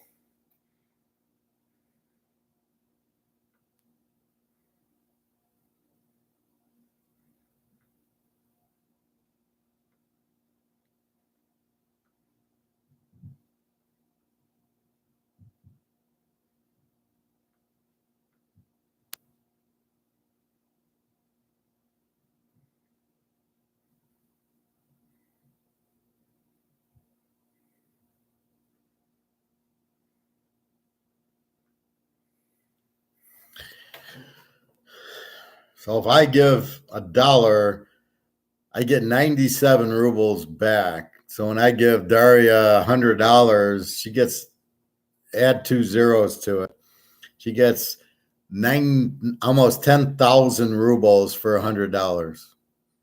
It's pretty much worthless. So what is Putin doing? He's saying, well, fuck, my dollar is worthless. I need to come out the dollar back by gold because I'm smart enough to realize this is the only thing that can save us. That's why the central banks are buying it. So just think like them. Understand the concept. This can't be fucked with. There's always demand. Look at all the central banks buying it. Why would Putin have 32,000 tons if it wasn't worth buying? Think about that, right? Putin, yeah, he's a strange guy, but he understands gold. China understands gold. They get it. They know that they can't lose with gold. This is a sure bet. This is a lock, right? This is Kansas City in a money line yesterday. So they get it. I get it. You get it. And that's why there's no questions asked. Get out of the stock market. I feel bad for Todd. He lost 10 grand, but he'll get it back. If he buys gold, he gets it back. That's the surest play he can have, and he can't lose. He might, if you had to sell it, if I had to sell tomorrow, this is, I'd lose $100 on it. I'd lose spot because he's not going to give me, he's selling it at spot plus 100. I buy it, but if I got to sell it, I get spot. So I lose to 100. Okay. That's the game. I understand it. That's why I got money. So I don't have to sell it. If I need money, I got money. And then that's why I got money in the safe, because if the bank says, you can't get your money out, I'm fucked. So I already got my money out. I'm already 5 steps ahead. I've got my money out in the safe with my gold and my silver. Now I'm waiting for the gold to go up, and until it does, I got money that I can use to pay bills or groceries, or I just gave Jenna $300 for 2 windows because her windows were all old and drafty, and winter's coming. So she said, it's cute. She sends me a picture of the 2 windows I bought her. It's like I trust you. Maybe in the beginning I didn't trust you, but after all the vacations and everything, you don't have to worry. I trust you. I know it's you. I know if you ask for windows, you got windows with it. I know you're not fucking with me. I'm giving you gold and silver. You don't need to fuck with this. Cash it in. She still has it. She won't cash it till I tell her. And it's getting closer and closer. And same thing, Daria understands it. And but I can't get to her to give her any. But she's in Russia. She can get her own. I can give her money on PayPal, and then she can get it, and then get the gold back rubles. So she could do that, which might be an option for us. But that's your only out. It's your only out, gold and silver. Yeah, you can fuck around with the Picasso, and you can fuck around with the Brady card. But at the end of the day, you have to sell the cards unless you maybe buy a house with the Brady card, right? If you got this $4 million Brady card, what's the real price going to be in gold, right?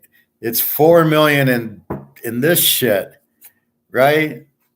$4 million in this shit, but this shit's worthless.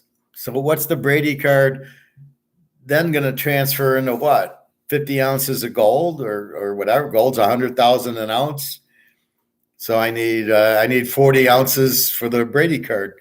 I mean, that's where you're at. But so if Bobby owns the Brady card, let's say he owns the Mantle card at 60,000, we'll keep it simple. So Bobby owns the $60,000 Mantle card. The dollar goes out. Now Bobby's like, what's the value of my $60,000 Mantle card? Zero, because there's no more dollars. So I can't use it as the medium of exchange. So then what happens? Now I got to get priced in gold. So now I got to run an auction and say, I'll accept gold. And you auction it off and you see what you get. You probably get close to the 60,000, however, in gold. So you might only get 1 ounce of gold for the Mantle card. And you're like, well, 50,000 an ounce of gold. Yeah, I'll take it. You'll take the gold because it's real and it's money and it's off the radar. Nobody knows you have it. It's yours to spend, but be careful about the money. You don't want to sell it for this. So why are you selling the Mantle card? But keep in mind, it won't be worth anything in dollars, but it will be worth something in gold. And that's what you must understand about all your assets. They will be reset in gold and silver, not dollars, because the dollar will be worthless once people realize what we already realize, that it's worthless. Bobby, you said the job hasn't called back yet, Professor. Oh, what are those bastards hiring, Peter Schiff? Well, that's what I don't understand. I even called my Harley recruiter, the contract house, and he's an HR guy. So I said to him, what do you make of this? And he said, well, no, they're interested. If they told you when can you start and they told you the next steps in the process, they're interested, or they wouldn't have wasted their time. But when I emailed her on Wednesday, I didn't get a response yet. What are they waiting for? See, that to me is not a no. If they weren't interested at all, they wouldn't have said, when can you start? But then they would have said, sorry, we're going in a different direction, or we're not hiring now, or whatever. They would have said that. So they're waiting. There's probably something went on that the VP's busy, as I would imagine he is. And this is the problem. It's a small company. There's 3 accountants and a VP, and I'm going to be the senior financial guy. And this is the problem, right? So he's busy. He can't interview with me. HR doesn't know what to say. They don't want to lose me, but they don't have a time set, so they're waiting. Just like my server. Why is my server still down? Bobby, you know any server people that I can put my website on? Because this is really getting frustrating. 3 days, all they got to do is apparently reset the server, or we don't really know. We asked them for details, and they said they don't know. How the fuck do you not know the details of why the server's down? So it's not my website down. I don't know how long to wait. They keep saying as soon as possible. Well, It shouldn't take 3 days to get the fucking thing up. Fortunately, I have YouTube. And fortunately, I have email, so you can pay me on PayPal. You don't even need the password, and then I can email you the pics. That's what I do with a couple of guys that I bet with. I give them the games, they put it in, they give me back what they bet, and I get 20%. It's all email. It's not, they're not going into Teaser King. So we really don't need Teaser King if you know me and you're watching and you want to get picks. Just email me money and then I'll give you picks. We don't need the site for that. But so I can still survive, but it's not, it's I'm paying $250 a year for iPower to be the server of the site, and it'd be nice if they actually fucking work. This is the first time I've had this issue, and it better be the last, and it better be up very, very soon. I don't understand why it's still down. I don't understand what's taking so long. Is there a Trojan in it or a worm or something like that? I don't know. Maybe Mac Jones is the programmer from New England, and then it'll never be fixed. Anyway, so that's what I'm dealing with that shit. But as far as everything else, so you are getting out of dollars because they don't have value. So that's the first concept you got to get. This is worthless, and you can't jump from this to this. You can't jump to the euro. You can't say I'm getting out of dollars, I'll buy euros. This is worthless too. So you can't go from here to here. You haven't done anything. You've went from the frying pan into the fire. They're both worthless, as is the Swiss franc, British pound, the euro, the yen, the yuan, the ruble. They're all worthless. They're all Keynesian. They're all printed. They don't believe that you can print to zero. And this is the problem. I heard Mark McGuire ask this question to that Holder guy, saying there must be a plan. And when I heard that, I fell off my chair going, do you think these idiots can make a plan? There's no way these idiots made a plan. Holder tried to say, well, that's when they started in 1913, the Federal Reserve, that's when the plan took effect. Yeah, they're going to have a 110-year plan when they put in the Federal Reserve that this was what they were going to do with it. Jesus Christ. What a fucking idiot. How do you listen to this crap? So McGuire doesn't know what he's talking about. There's no way this is a plan. This is just idiots. This is basically, the Chicago Bears. Was it a plan that they're going to lose all their games? So the plan was to draft Fields, lose all their games with him, trade for the wide receiver, lose all their games this year, trade Fields for Hartman or Rising. This is their plan. Like you want me to believe that's their plan. There's no fucking way that's their plan. And that's really the problem. They want you to believe that's their plan when there's no way in hell that's their plan. They're just incredibly incompetent idiots running the government because they're not fit to run. Well, they're like the Miami guy. Is that part of a plan that Miami didn't take a knee? No, it was stupidity, right? When you watch The Big Short, they think it's a plan, and the guy goes, "No, I told you these guys are all incompetents." So he tells that to whoever that guy is.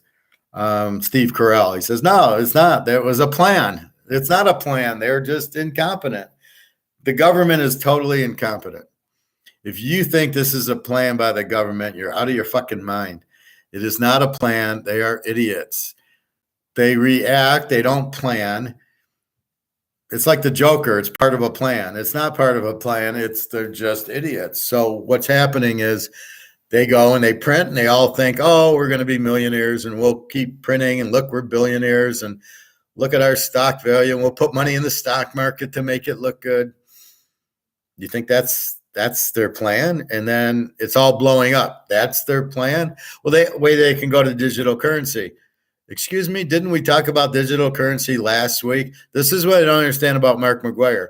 He's got alligator on And Alligator point blank says you'll never have digital currency because the government will have to vote it, and the government will not vote the banks who put them in power to go to a digital currency. Plus, it's impossible.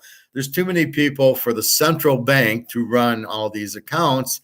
It can only be run by the banks, and the banks are not about to close their doors to a central bank digital currency. So it's impossible and it'll never get voted in. So it goes through Mark McGuire's through one ear, out the other. Now he asks this other guy who says, oh, yeah, there'll be digital currency. That's the plan. It ain't the plan. Whose plan? Whose plan are you talking about?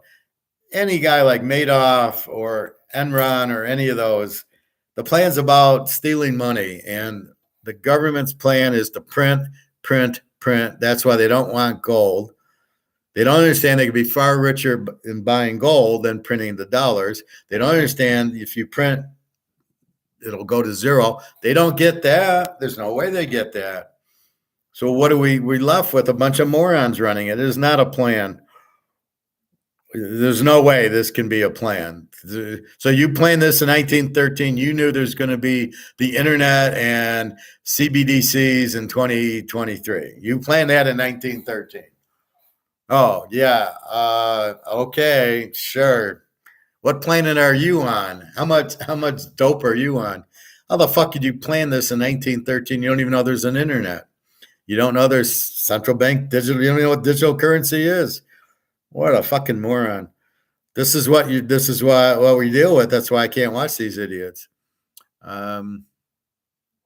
So that's the problem. But we understand what's going on, right? We're the voice of reason. We're the brain. So we sit there and go, no. This dollar's going to zero. There's nothing they can do. At worst case, they figure out that the dollar needs to be backed by gold. Somehow they get gold, which they don't have. But the gold we have goes up in value at least 50 times. So that goes to 100. If the U.S. got brains and started to go to a gold-backed currency, saying that's the only way out, it's the only way we can survive, the gold we have goes up, at least 50 times, and Bobby Silver goes probably to 5,000 to 6,000 an ounce. But what do? They keep the prices down. They don't get that that's the real assets, and by keeping it down, you're letting everybody buy. You don't want everybody buying. You don't want the Chinese and Russian buying, because when you blow up the currency here and in England and the euro, here come the Russians and Chinese with the BRICS gold-backed currency, and your currency's, who's going to want it? Your currency is worthless. Now, what Egon's talking about Armageddon, he's missing the point. This is where he's not an economist. Oh, well, when that day happens and the gold goes up, it'll be Armageddon or it'll be terrible. No, it won't. All you need is a medium of exchange, which is what this fucking is. So all you need to do is come out with money backed by gold and silver, and everything's rosy. It's not that hard to figure out if you watched and understood Adam Smith. That's what you're going to do. You're going to have a new medium of exchange, be it gold and silver or whatever. Yeah, your value of your gold and silver might go up, but if it becomes the medium of exchange, then that's what it is. And if these people are too stupid and won't listen to buying silver and gold, and they want to stay in dollars and stocks, they're going to be in trouble. They're going to be starving. That's their own fault. All we can do is tell them to do it. If they look at me like I'm an idiot in the hot tub, don't come crawling to me. My friend Julia, she's the one I gave the 10 ounces of silver. Real nice girl, pretty, a lifeguard going for her medical, like a physical therapist type. And she tells me, she says, yeah, I used to try to help. Now I don't give a fuck. And she's like, more for us. She's like, if they don't want to listen, there's nothing we can do. Fuck them. More for us. And believe me, she took that 10 ounces of silver like that. She could have cared. She was like, oh, my God. And she looked at it, and it was nice and shiny. And I showed her, make sure it says 1 ounce, 1 troy ounce of silver. And she understood all that. So she was just tickled by it. But that's what she's saying. If they don't want to I tried helping them, but when they don't want to listen, there's nothing I can do. So fuck them. I don't even try to tell them anymore. And I'm at that point too. On here, it's different. You're coming, and I'm happy to enlighten you. But I really, I'm beginning to just walk in a daze to the pool, focus on football, and then go to the hot tub and come here and teach. I've had it. I'm not, I can't help it. If you don't want to listen, I can't tell you. So yeah, I'm frustrated about my site because I can't control it. There's nothing I can do. I can buy this, right? So this is in my control to buy this. The website's not in my control. That's why I got to hope enough people of my customers or people who want to be customers are at least listening, going, oh, okay, I just got to email him, use his email site for the PayPal. He'll see it, and then he'll email me the pics. So I'm hoping enough people are watching to understand that the site's down. I got a thing. Yeah, the site's down. I go, yeah, I know the site's down. He was a customer, and he had bought a month of college, and I forgot. I thought it was already up. So he says, oh, I bought the month. I said, oh, okay. So then I had to explain I don't have all the picks because I'm waiting for the rain. So I gave him the Kansas City game yesterday, even though he bought the college. So I don't mind. Anyway, so that's really what it is. You got to understand the concepts. You got to understand the game. And you got to understand the enemy. And we know the enemy is the government. And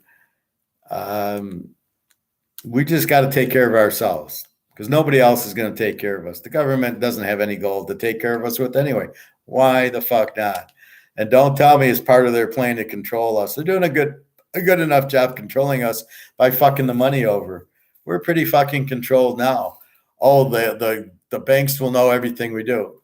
Believe me, the banks know everything we do now. That's worth knowing. That's why everything over $600 or $1,000, they see what we did. They don't care about $100 purchase, but if they see $600 for whatever for a TV, they know I bought a TV. Okay. Or when I bought a car, they know I bought the car. Big deal. It's all legal. They can see I show them my paycheck. So how, they don't control us now. They know what I make. They know the taxes I pay. They know my money's in the bank, but now I don't have the money in the bank. And they're even tracking that. Oh, you took out 10 grand. What was that for? To buy gold. Fuck you. But I don't play the game. I just say I buy gold with it, and they're fine with it. And what are they going to do? So anyway, Egon was talking about having your gold in different places, but I'm not going to worry about it. I don't have that much gold. He's talking about like you got like $1 million, $5 million worth of gold. Okay, yeah, you probably have it in 2 different places. Then you're buying vaults and stuff for what we're doing. A safe in the freezer is fine or whatever. Then you're okay. Anyway, that's it. I don't know. We got Colorado tonight. Go Prime. And I can't even post it on this. I think it's already, I don't know. I posted my lock, and I think I posted the KC pick. And that was it. And then, but nobody can get there to see it anyway. So until when it's fixed. So then we see. So I wonder if I have old picks. I wonder if I got. I used to put them in my notebook. I'd have one of these notebooks and I'd write the games and I'd put the picks in. Yeah, here we go. Oh, that's baseball.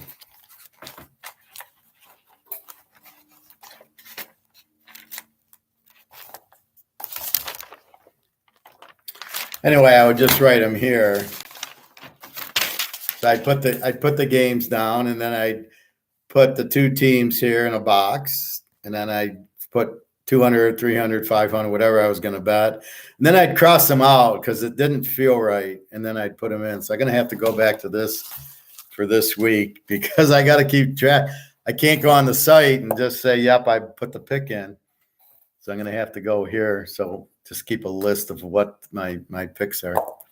Anyway, you certainly can email me if you want to buy. Just PayPal it like you would, and then I'll just email you the picks. Some tonight, but then more tomorrow and Sunday as we see this rainstorm pass through, if it's going to really affect it or not. All right, I think that's it. I am going to have some dinner and try to get to the lake. I want to go to get some dessert, and then my avocado didn't make. I got to try a different avocado. It got gooey, didn't taste right. So I got to get I got a few more, but they're still kind of hard. So I got to wait till they thaw out. That's about it. Anything else? So you understand what gold is. You understand why you buy it. You understand why you need to get out of the dollar. That's the whole process. They print it. The more they print, the less it's worth. Now it's getting to the point where it's worthless. So you got to get out of it before it goes to zero. And then the one thing you can get into is gold or silver. You can't buy euros or yen or won or rubles or euros. You can't buy those because they're all worthless. So you're basically dealing with an economy of worthless paper that each country has, and they're all fucked. And it's all controlled by the U.S. Everybody's pissed at that, and that's why they're all getting rid of the dollar, because they don't want to be controlled, which neither do we. So you're way out of control as gold and silver. And then they'll just reprice everything. So Bobby's house will get repriced in gold. So it's $500,000. The dollar goes to zero. His house goes to zero in dollars. Then it gets priced in gold, and then Bobby gets 3 ounces of gold for his house. But gold's worth 100,000 or so. So Bobby's, dancing down the street. I got three ounces of gold for my house, because at that time gold's worth 150,000 an ounce. So Bobby doesn't care. The only thing Bobby needs to do is call up his agent and start getting paid in gold, because when they try to pay him in dollars, he ain't going to get anything. And I don't want that to happen to Bobby. So he needs to tell his attorney to get his contract in gold and silver. Then he's guaranteed of keeping to get his money. But Bobby's got to realize this. He's losing money from when he signed that contract for $1 million in 2001. The $1 million is worth $300,000 or $400,000 now. That's all he's getting. He thinks he's getting $1 million. He's getting $300,000 or $400,000. That's what Bobby needs to understand, and to go to his attorney and say, "Fuck this! I want real money. I want gold and silver, $1 million worth." Unless you put it in the contract. If his attorney was smart enough to understand inflation, so be it. But that's what Bobby needs to do. So that's all that'll happen. It's not going to be the end of life. It's not going to be a big catastrophe. They'll just either come out with new money, hopefully backed by gold, or they'll just start pricing things in gold and silver. In our minds, we'll just start pricing it in gold and silver. We won't need to cash it in, right? We're just going to go, "I want to buy your house. I got an ounce of gold." And you're going to say, here are the keys. "I want to buy your car. It's a $40,000 car. I'll give you 10 ounces of silver." And you own a car. Simple as that. That's all that's going to happen. It's a medium of exchange, which has always existed since the Roman times. That was the medium of exchange, silver and gold. So our medium of exchange is going to go back to silver and gold, or something where it's a piece of paper backed by silver and gold, which is what the ruble is going to be, and the BRICS is going to be. And that'll make the value of the gold and silver go up. And then they'll have to price everything, which is going to be a pain in the ass for all the items at a grocery store. How the fuck are we going to price it in silver and gold? Well, it'll be in silver. They'll have to figure out percentages of silver. So sort of like what you had with the dime, the quarter, the $half dollar, and the dollar, or the penny, the nickel, the dime. That's why you had that, because you didn't have electronic money. You didn't have debit cards and credit cards. So back in the 50s or the 60s, things were priced, 26 cents, and you needed to have a quarter and a penny to pay for it. And then as the dollars got worth less and less and less, then it was $1 you needed. I mean, look at an old movie, man. You wanted a pop, a Coke. In the 60s, it was a dime, and you had dimes. So whatever the currency is what they'll value it in. So there won't be 1 ounce of silver for something. There'll be pennies, nickels, dimes, and quarters. So in silver, like they used to. Mercury dimes were silver dimes. The quarters were silver quarters, and the halves were silver. So that's where we came from. And now we're going to do a 360 and go back there, basically. That's what basically happened. They didn't sit there and worry about, oh, my God. No, it's not going to be the end of anything. They'll just have to come out with new currency that has silver and gold in it. And then that's what's going to be, two dimes made out of silver will buy your milk for you or your eggs. It's all that's going to happen. It's not the end of the fucking world. These people, I hate when idiots talk because they don't know what they're saying. So be prepared for that. Be prepared for prices in gold and silver. And what you'll do is you'll take your 1 ounce silver coin and it'll be worth, $2,000. And then you're gonna cash it in for, nickels, dimes, and quarters and halves silver. And then that's what you go to the grocery store with. Or you put it in your bank, and then your debit card, when you go to Kroger's, will, it'll be priced in silver, and you'll slide the card like you do now. And you just have to make sure you have enough in your savings account. It's all that's going to happen.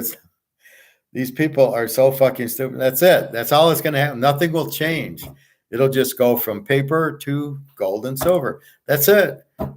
I'm tired of listening to these stockbrokers who are fucking clueless, who don't know what they're talking about, or clueless. And, they try to scare everybody. Well, buy your gold. Well, if I buy my gold, it's going to be worth a whole lot. Keep it in the safe. And that's it. I mean, that's all you got to do, and be very nonchalant. Don't wave it around, and you'll be fine. And you give a few to your kids and your girlfriends and your boyfriends, whatever you are. And that's it. So I gave some to Jenna. I'll have to give some to Daria, and make sure we're taken care of. So that's life, right? So you got to have enough to help the girlfriends out, or the boyfriend, whatever. If you're a girl watching, Kenzie will be on her own. We don't know. Kenzie's Russian anyway, so she'll go back to Moscow and have the gold-backed ruble. All right, that's enough. So I will see you tomorrow about 10 o'clock. We will check. Be careful of the Michigan games I told you about the weather. You shouldn't have any problem with Oregon, Washington. I don't think Wisconsin, the Air Force, UCLA game. Looks like the Purdue game, Ohio State will be all right. Iowa State, Cincinnati, maybe. The Colorado game tonight, I don't think you'll have problems. It's in the mountains and it's west and it's already passed through there. So we will see. But again, I still don't have rain. It's 5 o'clock. Where is it right now? It might come tonight. It might come at 2 a.m. Will it leave by 5, or will it rain and pour the whole day? Which it might, but we will see. All right. Have a good night, everybody. Go Prime. Stay away from these stupid, what are these stupid wagers? What is he calling it? The parlay bets or whatever. Stay away from the money line. Stay away. You're not getting good odds, and it's my job to make sure you get the best odds for your bang. And it ain't playing money lines, and it ain't playing these what do you call them? How many yards does somebody get, or touchdowns, or whatever. That's stupid plays. If you want, just give me the money, and I will buy you silver and gold and give it back to you, and you'll make money. Right? If that's what you want to play one of those first touchdowns or who's going to score or how many yards or how many times the guy goes to pee during the game or how many Gatorades he drinks. If you want to do that, just give me the money. I'll go buy you silver. And you'll make 1,000 times on it versus a stupid bet that you're going to make on that. So anyway, G, if you want to buy, we'll talk on the email. You're welcome, and just pay through PayPal and to my email, and I'll just email you the picks. Again, I apologize the site being down, but it's not in my hands. I've never had it like this. I don't know what the fuck's taking so long for the server to come back up. Yeah, the Russians got it. The Chinese got it. The Ukrainians. I mean, somebody's taking down a server site. Like, yeah, really? Why wouldn't they just go to my site? Why would they go to the servers? Why won't they go to the banks? Oh, there's no money there, or the central bank. All right, I will see you tomorrow. Again, your free pick, Rutgers, even or +1, with Seattle, Cincinnati over, which is 44, which is now 38, which is a joke. If it's just a tornado in Cincinnati Sunday, just trap it with the under, and oh well, that's all we could do, and hopefully win it anyway. But if it's just going to be a pouring 60-mile-an-hour wind in Cincinnati, just play it under then, and then you got the over if it's pretty calm like last night, and if it's all hell's breaking loose, just take the game under. All right, everybody. Good luck. Notre Dame, SC. Good luck. Again, we got to wait for the weather. And I do like Oregon against Washington. I think that or the over. Probably both. Probably the over will get there. All I can say is Oregon has a better defense and can run the ball, and that's usually critical. I don't know who did better in Oklahoma, Texas as far as who ran the ball better, but I would imagine the team that ran won. So I will check that out. But I guess that's it. Again, the Baltimore, Tennessee is Sunday morning at 9:30, but we will talk tomorrow. Have a good night. Hope you learn. Go buy your gold and silver. He had a few of them. He had 3 of those and 3 Indian U.S. dollars. Then he had the bars, which I don't like. And then he had his 3/10 of an ounces for $2.50, and I laughed at him. I said, "What's the matter? You don't want to take a loss on him?" It's like, come on. If the spot goes down, then you're stuck there. So anyway, have a good night. Let's watch this rain. I will report to you tomorrow around 10 o'clock. All right, take care. Thank you very much, everybody. Have a nice night. www.teaserking.com just to have it, but I hope it gets back up tonight so we can at least have it on the weekend. All right. Take care, everybody. Bye-bye.